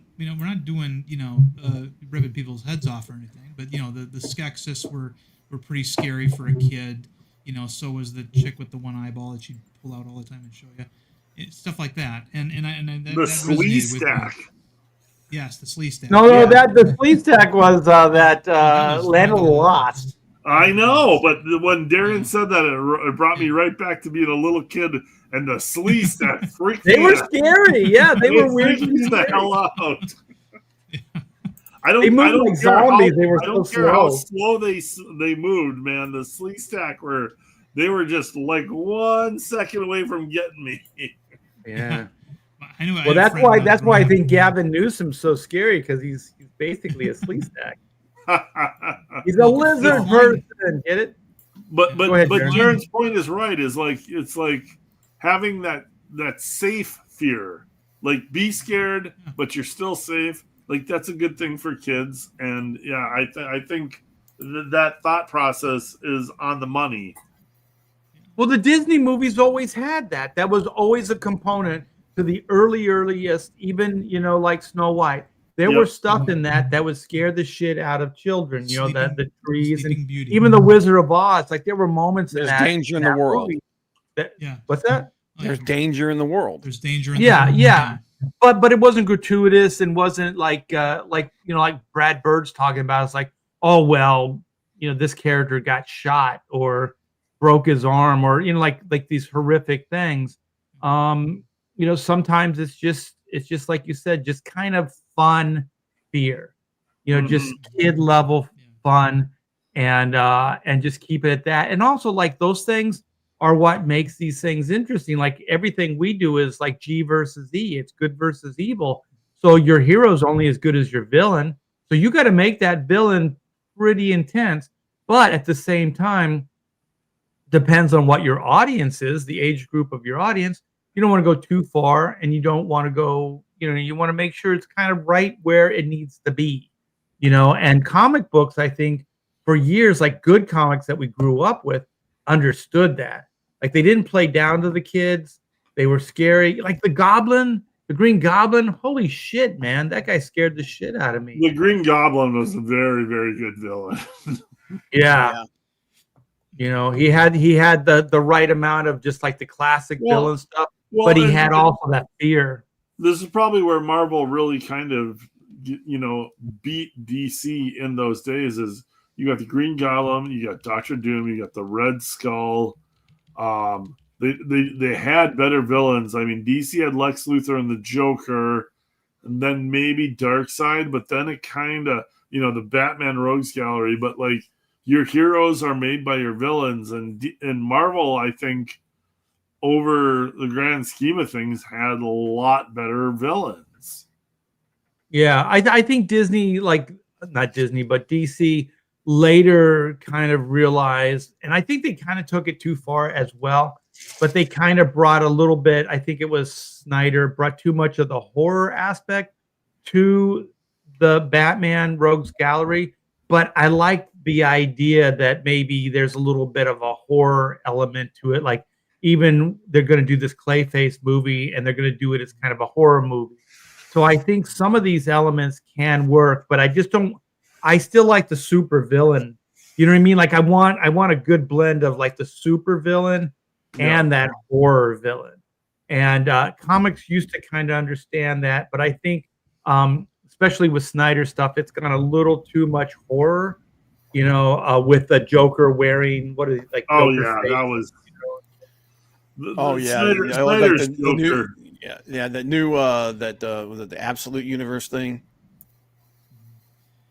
I don't know. I think back to Bruce Timm and Paul Dini's cartoon for Batman, where they introduced Two-Face. They introduced Harvey Dent a few episodes earlier, and then when he turns into Two-Face or when he gets injured, they don't show you the injury. And then when we finally do see him, it's only after they've tried to do something with reconstructive surgery for him, so you never get to see what that original. And sometimes that's better, right? It's theater of the mind, and that's how you bring an audience in, because you kind of paint this picture, you kind of play around it, but then if you're watching, paying attention, you start filling in those gaps, and that's when you're really engaged. That's what a lot of entertainers don't. People that create this stuff don't understand. Like even that Brad Bird thing where Brad Bird's saying, the mom's talking to the kids and saying, these people will kill you. They don't. You know what I mean? Those things don't happen, but it's enough of a moment that it really kind of lifts it into this new level of dilemma, of stakes, of things that could potentially happen. So your imagination could go, oh shit, anything could happen now. You know what I mean? Like these kids could take a bullet. These kids could die. Where until they said that, you just thought it was another Disney cartoon. It was light and everything like that. Like when Bambi's mom dies, you know what I mean? Like it's on. Yep. Spoiler alert. Yep. It's all on at that point, right? Like that movie's not fucking around. Like old Yeller made you kind of like fall in love with Yeller, and then they killed him at the end. Another spoiler alert. But like Bambi, they didn't fuck around. It's like your mother can no longer be with you. Oh fuck. I think about in comics deaths that affected us. Gwen Stacy, Elektra. not just women. I actually was very impressed with the death of Scourge the Executioner in Walt Simonson's run on Thor, which was so beautifully that he finally he died a hero, by holding them off at the bridge, and that's where we got that infamous shot of him with the 2 M16 machine guns. He was, and they tried to use that in the movie to lesser effect. It was pretty terrible. But in the movie. Yeah, it was Ragnarok. It was terrible, but it wasn't as bad as them trying to force the Frank Miller Logan killing the hunters that killed the bear at the beginning of whatever garbage Wolverine movie that was. Well, I actually liked that movie. I just didn't like that part of the movie. When he got to Japan, I thought that was great. But I mean, that intro, the CGI bear. They butchered that. They took go ahead, Bob. They took a couple of good things and mashed them in there, and then added a bunch of slop on top of it. They just didn't. Yeah. But Bob, what were you? Sorry. I'm sorry. Let's change it up a little bit, Bob. Like real quick, we'll go out on this note. What did you find out about like the Marvel movies? They were going to have how many trailers for this new Avengers movie? So there was a creator. I can't remember his name now. John Campia said that he actually went on record and said that they were so like they need Doomsday to do well so badly that they actually made 20 different trailer versions and then came back later and said actually it's 30. They made 30 different, like they literally cut and edited 30 different trailers, and they're basically screening all of them to see which one is the best. Wow. And that's gonna come out. I can't remember what movie it's gonna come out on. One of the Christmas movies. One of the Christmas movies this December. So they're still kind of like Avatar. this thing. I bet you it's Avatar. It might be, yeah. So they're still kind of like trepidations, and they're still like trying to figure out like they know that they know they need to nail this. Yeah, well, and not only that, but things like the thing is, this is why these things will fail, because they're still looking outside of themselves. Like when we're all creative people, when you do something and you nail it, you nail it, right? You don't need validation. You know it's good. Like whether it finds an audience or whatever, that's something different. But you know it's good. Like these people are still looking outside themselves to the last possible minute. They did that with the Fantastic Four. And from what I hear, like they just kind of neutered the hell out of that movie and gave us the most like clean version they could, like the least, controversial or whatever. And there is something to that. But at the same time, any of the passion that you had, any of that energy is gone. Like it's all so manufactured and overly produced and overly thought out and all this stuff that you are not going to get any of that kind of energy, So I don't, and also this is what they need to do. This is what they need to do. I said this about Michael Jackson, and you need to pull back, like Jackson, like the Beatles did the Get Back album, right? They got out of the studio and they just kind of did a stripped down guitar, drums, vocals kind of thing. And so like Michael Jackson up to the end was still like, I spent so much money. I got this guy in the studio. We're spending X amount here, X amount there. Like everything was a production. It was big. It was huge. But the thing is, you get to a certain point. I know it's hard because there are boxers that just won't step down. They'll win everything, right? And they're going, I got one more fight in me, one more fight, and then they lose the belt, right? So the thing is, you got to know when to walk away, or when to, like you have a franchise like Michael Jackson, or you have, the Marvel Universe. Bring it down. Don't try to keep topping it. These guys are making such an impossible task for themselves. They're just making more stress, and they're trying to build expectation. But guess what? The expectation that you're building is not what you think it is. The expectation is these people are going to be scrutinizing this movie more than if you would have just put down a stripped down movie, just matter of fact, just had a good story, put it out there, and let it be what it was going to be. But instead, you're throwing so much money at it, 30 trailers, all of this stuff.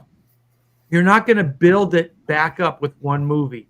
It's not going to happen. Put out several good movies, one and dones. Don't try to bring all the universe into it, just like you did with Iron Man. Build it back up like that, and then you can do something like this. But out of the blue, you gotta pull on Elvis 1968 comeback. Right.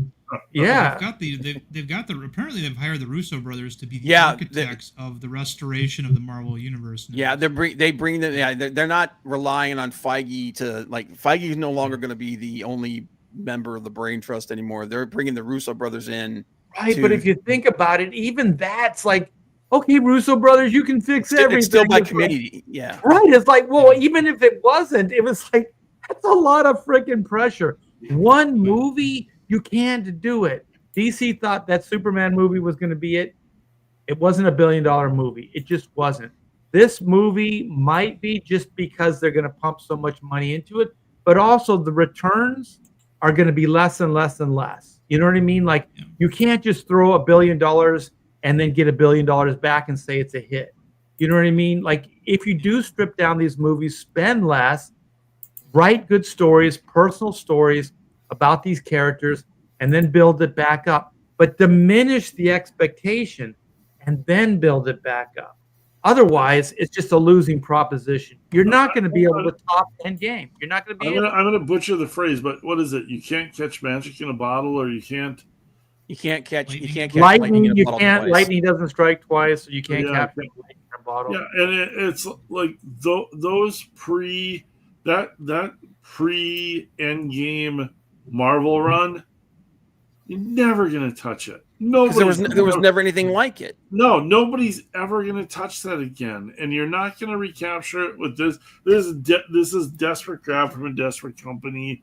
Like, there was the Harry Potter movies, but those were all written ahead of time, and the Marvel movies were even that much, but they were stealing off of so much more content. They had so much more content. The Harry Potter movies were just, one writer writing those novels. The Marvel movies, they stole so much content, but off of like 70 years of Marvel history and having decades and decades and decades of fans so eager to see this and enjoy it. And you're never going to touch that again because it's gone. It's gone. And that's what I'm trying to say. Like, but they don't understand that. You have to be realistic with what you got. They're not being realistic with what they have. They think like that they can just do this and that they're going to get it back with one movie. We can throw Robert Downey Jr. in an Iron Man or a Doomsday mask, and that's going to get all the fanboys back in the seat. It's like, no, the second you decided that, you already misunderstood what the fanboys are looking for. And the thing is, you already knew that the time was up for these actors. There was a natural duration. They went 10 years, but you guys you didn't replace it with anything as cool. No. You didn't build anything back up after that. You gave the shield to a character that everybody already loved, which was the Falcon. Well, that was a misstep. Everybody knew it was a misstep. As soon as they did it in the movie, I went, what? There's so many soldiers right there.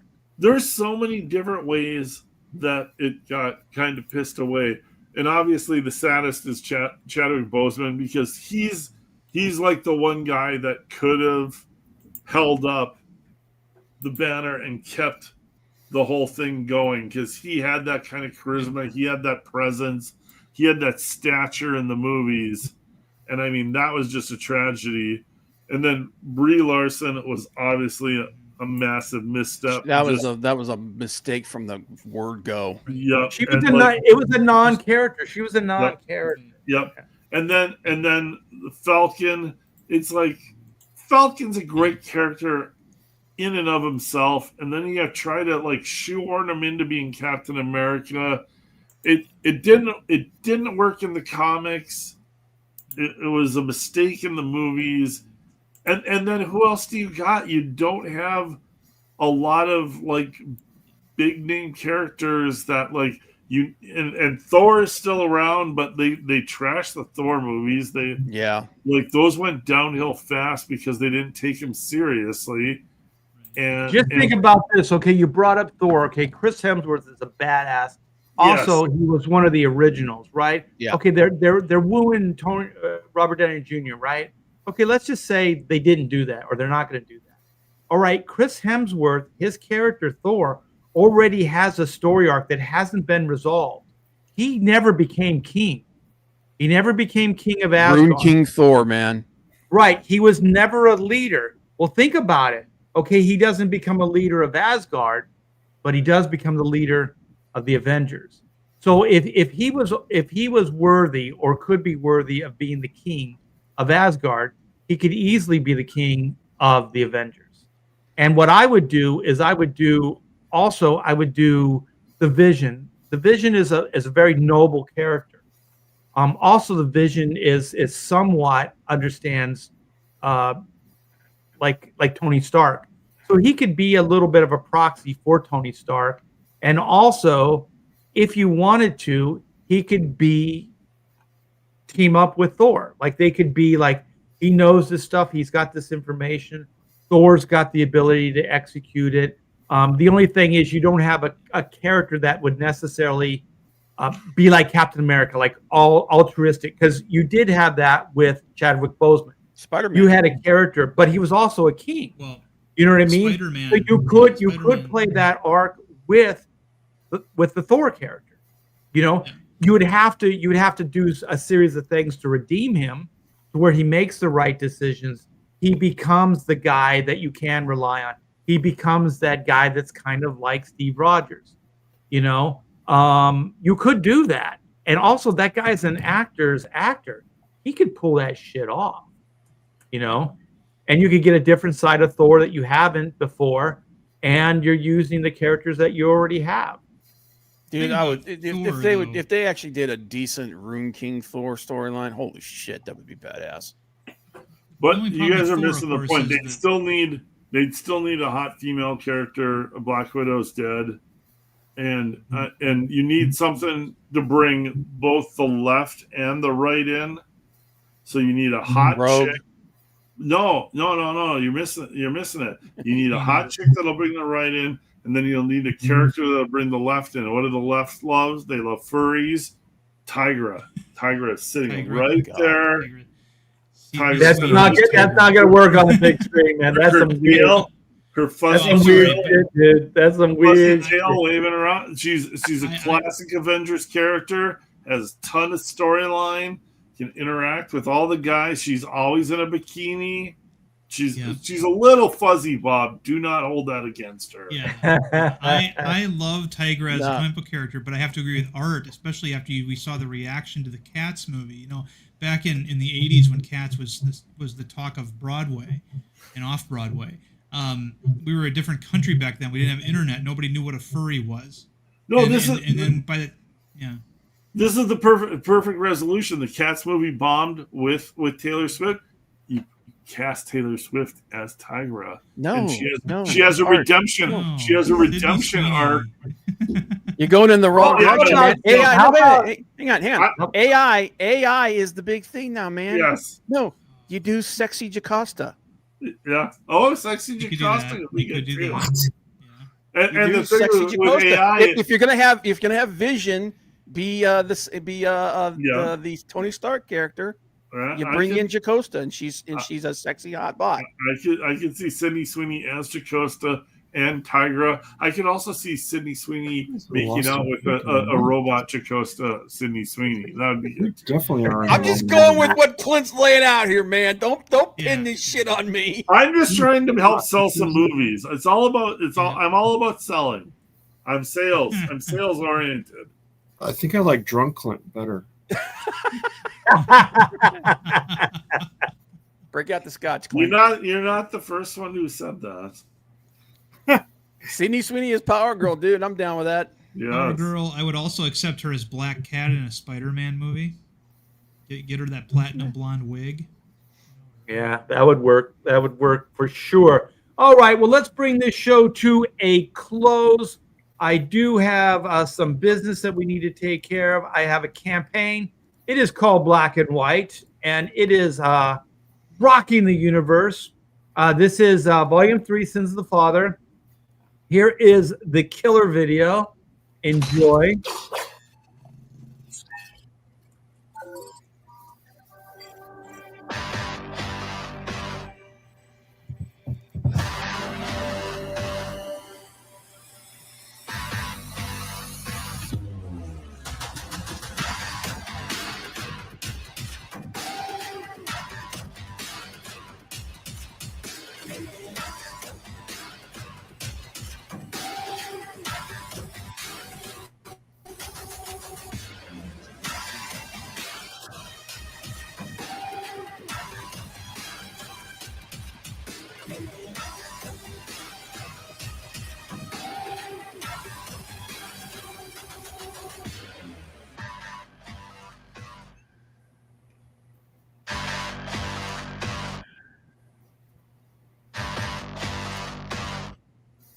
All right, you guys, if you want to pick up one killer comic book, sexy robots, sexy heroes, we got some spy thriller action here.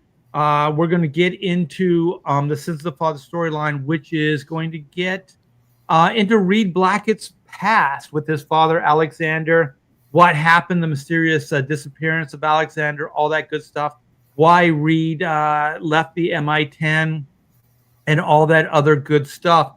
So this is an epic storyline. We got robots, we got supernatural aspects to it. Everything you could possibly want in a comic book we have in this volume. Here's some of the interiors. This book also we have 2 books. And so we have the High Octane Adventures, which is a 22-page one and done by our buddy Pedro Eng. And here's some of the interiors. And of course, we have 4 jaw-dropping covers to choose from. We got the Carlo Barberi, we got the John Malin, and of course, my 2. And here's a better shot of them. So you guys, come on over, check it out. Oh, we got some t-shirts we just added. We got the black and white t-shirts. We got a discounted tier if you buy both of them. And of course, original artwork as always. The Jam has the 11x17 Juju print. The only place you can get this print is full bleed. And we are closing in on the 40K stretch goal, you guys, which is the 30th anniversary patch. Here you go. It's right here. So if you've backed any of the Hack Shack campaigns, we do killer pins and killer patches. So you can add that to your collection of stuff. You guys, link is in the description. Come by, back it today, and we're coming along on the book, man. The High Octane is done. We're about halfway done with the main story. So it's looking great. I'm having the time of my life. And thanks to each and every one of you guys for making this happen. Couldn't do it without you, your backing, and your belief in what I can do. So thanks again. So, Mr. Mulrooney, what do you got? I just wanted to say, show a little appreciation for Drew Hennessy, who passed away in October. I just found out about it. And he was one of those inkers that had a distinct, crisp look. I think there were people that he worked with, like a Paul Pelletier, that personally I think that was the best Paul Pelletier that I had ever seen. And I think there's some other people that he worked with over time that he really sort of upped who they were, like made me notice them more, like Brad Walker. Not a big Brad Walker fan, but Hennessy inking Walker was really sort of the top. Oh my gosh, it's that Hennessy. Yeah, Yeah. He inked Bagley too for a while on Spider-Man. He did. Didn't He did. Yeah. Yeah, he is really good. He was, yeah. So So he was young. He had to be young, right? He was only like 56. So that's like a year older than me. That's why I think I thought about it when he came to me. And I didn't really prepare anything, but, God bless his family, Well, that's a shame. Yeah, I didn't realize just until you started talking about his body of work who he was. But yeah, just a brilliant talent. And like you said, he elevates everybody that he got to work with. And yeah, industry lost another really, really good one. So good call there, Todd. Clint, what do you got? Bad Guy is live. I'm going to be closing it down the end of November here, coming up shortly. I'm shipping out all the Blue Bombshell Returns books right now, and then going to be closing down the Bad Guy, and going to be shipping that end of December, beginning of January. So if you haven't backed this book yet, I'll play the trailer here. You got basically less than 2 weeks. This is going to be gone.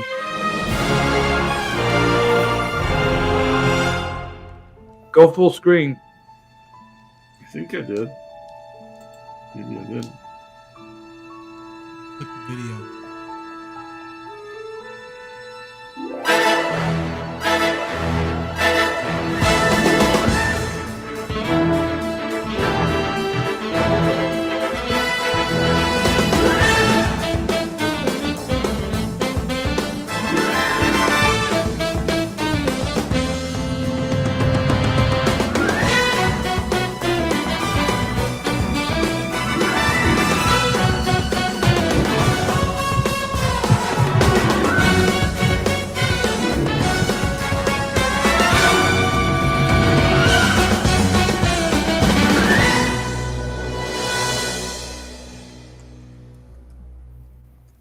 Oh, wait, here we go. Wait, there we go. You want to show more? Oh, that's good. I think I was just typing to let Randy Howell know I just shipped out his Blue Bombshell Returns, but because I know I saw his name on there, sending him to Canada there. So, oh yeah, and Darren's got his. Oh yeah. Oh, you got the which cover I like best. Yeah, I got the Jim Lee one. I got the Trump one, of course. I know the Trump one. I gotta throw the Trump one. I gotta throw the Trump one in the AI so that I can watch Trump do the Trump dance. Yeah, dude, did you guys see that? Did you guys watch that that AI music video that I sent you guys? I saw a little bit of it, like the music to it, like they do. Dude, I don't know how they dialed the music in right with all the movement. Yeah, Elon's Musk music video. Dude, the animated dude, if they could make an animated animate Trump like that, man, it'd be friggin' hilarious. Because you see him in there and he's doing like the dance and everything. But you can that I'm, like I said, I'm not the biggest fan of AI, but I gotta admit, man, that friggin' thing slaps. You can hate AI all you want and like fight against it. It's inevitable. It's like an avalanche. Yeah. It's the snow in an avalanche. I've been playing with it, and there's just like I'm gonna try and figure out as much as I can. There's no avoiding it. It's gonna be it's like I said, whether you like it or you don't like it, it's inevitable now. Yeah, I get why people are trying to fight against it, but that's a losing battle to stand on that side of it. So yeah, hey, you keep watching here. There's a video of Trump dancing, and all the Cybertrucks will fry. Turns out he packed his orange guy. Flamethrower feeds the Falcon first. Now we're all breathing Elon's mud. it's like it's got the JD Vance team in there with the fat version. It's neural lace in every skull. The hope my virus time to go. AI and his rays are young. To meme or not, you know which one. He tweets a thought the market. It's cry. Gaming feeds, now that's a lie. Optimus knows kung fu trust. We all ascend through Elon's thrust. city's home on Martian shores. Robo Bros do all the chores. Tunnels hum like sacred veins. I want a video like this made about me. Even the little bit I've been tinkering with it, like I can see what they're doing here and why it looks awesome, but like I can see the tricks they're doing for stuff too. Yeah, but Joe Biden. Joe Biden, yeah, nice. Dude, but there's like But visually, it's like you'd have to pay so much to have that animation done. Now you can just you can type prompts into your computer and get that. But it's so cheap. It's so cheap and so easy to do. Yeah, it's gonna be nothing. This guy Skybrows, though, he's really good at this. This is amazing. Like, I gotta admit, he's really good at this. This is interesting, fun, and just well executed. It's clever. It's clever beyond clever. Super dope. The sky's a grid of Starlink threads. GPUs crammed in our heads. He has a vision, man. Wow, look at that. Really cooks. Brock, imagine how sick this looks. The Brock logo. The budget's toast. The Epstein files are just a ghost that all non-profit closed. I leave in Elon high and dry. He sold his house but bought the Oh, look, it's the Grok logo. Yeah. That's cool. It says he sold his house but bought the sun. 20 trillion starships run enough to fight the Zuckerberg. Sam Altman and his. You see the Totoro in the background? Yeah, Sam Altman, the Ghibli thing. Ghibli horde, so go get. Oh my It's god. just a plus. If Elon said we surely must. Now breathe, you fools, or we'll all die. Just salute and let the tism fly. Oh, Darren, is tism a real word? Ism? It's a yeah. I mean, I don't know if it's in the dictionary, but I remember Ferris Bueller saying isms, in my opinion, are not good. It's a short. Yeah. It's a slang for autism. Okay, that's I didn't think it? tism was an Okay. actual word. Oh, Yeah, There's okay. actually a Tism band with a called T. Tism too. Okay, I didn't hear it completely. Tism. So it's salute and let the autism fly. Okay. Yeah. There's a lot of pride in autism nowadays. Well, they should. They're like robot people. You know?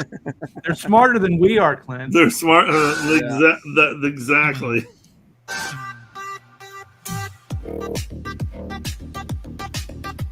Holy shit, man. If we saw this 20 years ago, we would be losing our mind. Yeah. But this is like, if you got money to spend on AI and animation, this is nothing. Yeah, remember how we said we thought we had like 10 years before this was going to replace animation and film? Nah, we got maybe like 3 or 4. I don't even know if we have that long. I mean, No. this could be like. And this is one dude. The prompts are. I mean, there's a lot of consistency going on here. I mean, it jumps from he's scene to being real scene. loose. It shifts a little bit, but I mean, once it's in that scene, it's consistent. There's some inconsistency there. But Yeah, this like, guy's he's like a really good programmer on top of being a musician. So I've messed around with it a little bit, and I can see what he's doing. Like, nothing's real specific. Well, I won't get into it, but like, yeah, I can see what he's doing to make it work better. I use it to animate old. He's definitely old using stuff. all like Japanese animation as prompts, right? He's telling this thing like He's starting out with one thing and letting it roll. yeah. If you don't give AI a lot of parameters, it'll roll for a long time and it'll keep things similar. But if Yeah. you start asking it to do specific things, then it'll stray from the course and you'll get the deviations. So what You know he's what? doing, That's when I was having problems with it. Exactly. When I was trying to, I guess, control it. When I was trying to control it, is when it would start getting all glitchy and when weird. you try to control it, if you look what he's doing, the characters are just kind of moving. It's just kind of generic movement. There's explosions, there's light. He's not asking.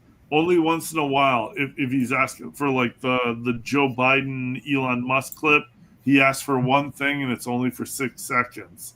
And then all the other movement is very fluid, but there's nothing specific to it. So you're letting the AI just kind of do what the AI wants to. Oh, that's interesting. He said so like because this is all just characters. It's all generic, and you can just take the character from one movement to the next, and you're not telling it to do anything specific. And the AI will interpret what's going on in the image, and it'll extrapolate it to the next image so that it flows smoothly. So now here they got a specific image. Show Trump or surrounded by fire. That's easy enough to do. You can cut to it. We'll see how long this image lasts now. Yeah, Tesla truck. Oh, you got the Trump dance. Yep, see, right away. They cut away from Trump again, and they go to a generic female character that's just dancing. AI does dancing super easy. It does running super easy. When they have a specific image, it's a short image. Here's Elon dancing now. That's funny. But now, look, each one is a cut. Yeah, I gotta watch this dance. This is hilarious. But each one is a cut. Each one's a small clip. Yep. Yeah, I got it, man. Watch this. Or I can show you how to do this with black and white. Oh, sweet! I want them to dance like Elon Musk. Dude, you've seen my dancing. I saw some of that dancing you showed me. Yeah, we'll talk about it after. It's a little R-rated compared to this. Oh yeah. Oh, this is very entertaining. Yeah, this guy, he said the reason he's like I started off as a programmer. He's like, I'm not an artist. He's like he talks to like certain people that'll make like for like those cat girls and stuff. He'll pay them to make like a character like sheet for them. The best thing he did was the way he synced the music and the lyrics up to that video. Like it's like you're used to seeing like MTV type videos, Sledgehammer or something like that. I mean, this is on par. Yeah. But he said the fact that he's a programmer. He started off as a programmer, and he's a part-time musician.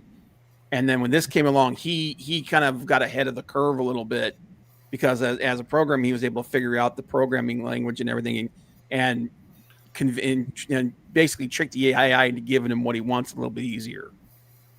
That's what Clint's doing. It's scary. It's not scary at all. It's like the best tool, but it's a tool you have to kind of play with to learn how to use it. Yeah. And like I've been messing around with it for like a week. Like literally a week. And I cannot believe what I can already do with it. I would have never imagined. He said you got to treat it like it's both smarter and stupider than you. Yeah, in a way, kind of. Like the more you play with it, the more you realize this will work with it and this won't work with it. Use more of the stuff that works with it. Yeah, it's very interesting, but it's.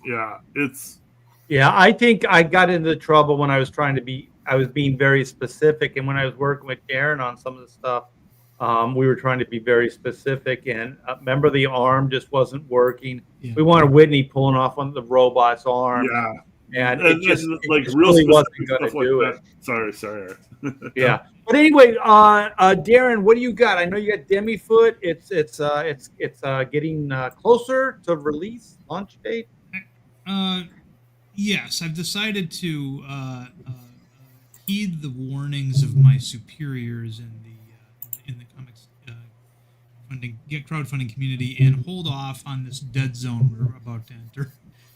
So I'll be taking sign-ups probably through the end of December, and then we'll see. But it is in hot standby. Do you want to play the trailer again, or do you Sure, want to say yeah. Okay. So we're thinking like launching early next year. Yeah, like January 15th, right in there, so so that it's available when people get tax returns, things like that. I think that's a smart idea. Yeah, because these are dead months we're coming in on. Right. I thought that maybe the lack of competition would be an advantage, but Andy Summers is the one who talked me out of it, basically. Well, I told you in the chat too. I said because I made the mistake of launching this time. And last year. it's always a crapshoot. You never know. Yeah. You just never do. All right, so I got the trailer lined up. I don't see it. Spring, summer, and early fall are the best times. April, May, June, July, August, September, October. That's your window. 911, what are you reporting? We got someone or something crawling around out here. Did you see what it was? Was it a person or an animal or? I can't tell. All I know is Todd that the Rooney came on and I just happened to glimpse and see this thing running across the yard. A good-sized man or something. Looks like a man. I don't know what it was. Just it ran across the yard. Okay. You've had problems in the neighborhood before? Yeah, my dog was killed here just recently. I don't know what it was. Whatever it is, it's running. I couldn't catch it if I was going to chase it. But whatever it was standing up. I'm out here looking through the window now and I don't see anything. I don't want to go outside. Jesus Christ, you better... Sure. Dia! Hello? Get somebody out here. What's going on now, sir? That son of a bitch is about 6'9", I don't know. Do you see him now, sir? Yes, I'm looking right at him. Uh-oh. Okay, hang on. He's right... Is he in your yard, sir? Yeah, God, he's big. Okay, what's he doing in your yard? He's looking at me. Oh, and the guy is on foot. I don't know what... It's a big... real big person. That's all I can say. Okay, but it is a person. Yeah, I'd say it was a person, somebody really big. Yeah. But he's all in black. Is he a black male or a white male? Did you actually see whether, or was he just wearing black? He's all black and he's big. He is big. That's great. That is awesome. Your first image after that needs to be in color. This is a critique. This is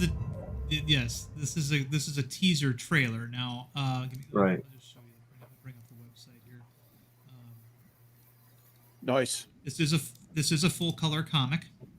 Right. And it's up on Fund My Comic, and when you go to the site, see it's approved, but it hasn't started yet. But we do have a sign up link right here underneath the real trailer, and I could play the real trailer if you want. Oh, does Fund My Comic do signups then? They have a sign up mailing list? No, I had a dickens of a time getting this set up because they don't like Java and they have an HTML problem they need to work out. I had to get a programmer friend of mine whose second language is HTML to get it to rig it to work. But basically, you hit this little link here that says join the mailing list, and it'll take you to another website where you put in your email address. It'll dump it into my MailChimp account. So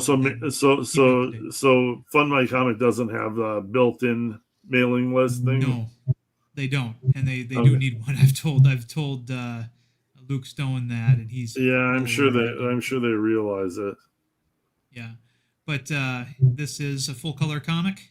As you can see here, I've got several lovely tiers. We'll be here starting with a digital tier. We didn't have that on the Indiegogo campaign. $15 for the 24-page comic.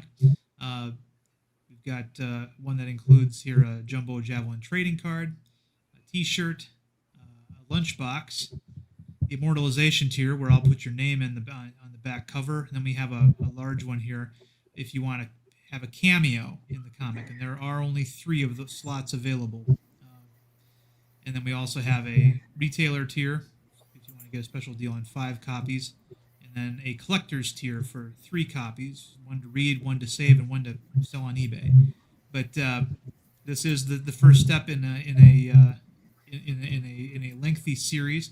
just finished plotting a future storyline called Demifoot Meets the Phantom of the Park, and but he will be facing off against not only other cryptid-like creatures, but also bona fide supervillains and even some superheroes as well. So if you like movies, go ahead. Oh, I just said sweet. Oh, okay, sorry. If you like movies like RoboCop and comics like Swamp Thing and classic Incredible Hulk material, this is the comic for you. Definitely not woke. It is high tea. You see a lot of big, huge dudes with huge muscles throwing cars and trucks around and punching through buildings and things of that nature. So the way you said that, though, sounded a little gay. I'll work on Just kidding. We all can't be, carnival barkers like you. I'm sorry. No. I'm just having fun. I know. I get a little punchy. I get a little punchy, Darren. Sometimes I get a little punchy towards the end of these things. I know. All right, you guys. Well, Darren's going to be launching Demifoot early next year, so you guys start saving your money. There's all kinds of cool stuff. There's lunch boxes. There's different covers. There's all kinds of good stuff, you guys. Darren's a good guy, and the artwork looks fantastic. So there's that. You guys stay tuned with Todd's stuff. He's pumping out these cards, these hand-drawn cards. They talk to him, and if you guys don't know what I'm talking about, go back to the beginning of this the live stream, and you'll see what we're talking about. So they're very special cards. They talk to Todd, and if Todd shows up and he's like stabbed by a micron, we know who did it. It was the cards. It was the cards. The cards. The micron. They stab him and leave tattoos. They talk to him through the tattoos. I've no. There you go. There you go. And then Clint, we got stuff to look forward to with Clint. And you're fulfilling Blue Bombshells. I sent out 30 today. I got like 60 books left to ship. Everything should hopefully be in the mail by the end of November here. The Indiegogo switchover like messed me up big time. Like they totally changed their whole shipping process. And they were down for a week, and then it took me about a week to figure out how to use their new shipping thing. Indiegogo has been, I've seen some people complain about it online, but yeah, it was not great. But anyways, books are still shipping. Blue Bombshells almost, it's probably 75% shipped already in the mail. Should be done by the end of November. I've got a new Blue Bombshell book coming up, new Blue Bombshell and Pirate Queen book coming up. I'm just kind of deciding what I'm doing with it. And once I figure that out, I'll make a big announcement about it. I'm going to have a whole bunch of new artwork and some new fun stuff. So always good. Yeah, Clint, you kick ass. Always fulfill. The books are always fun. And then, of course, man, the big news. Bob is back. Comic Book Bob is back. Thank you for bringing so much insight to the show. We have missed you, brother. I hope everything's kind of slowly getting back normal. Yeah, mellowing out a little bit. So thoughts and prayers always. And we'll see you next week, you guys, on another kick-ass Pontificator. So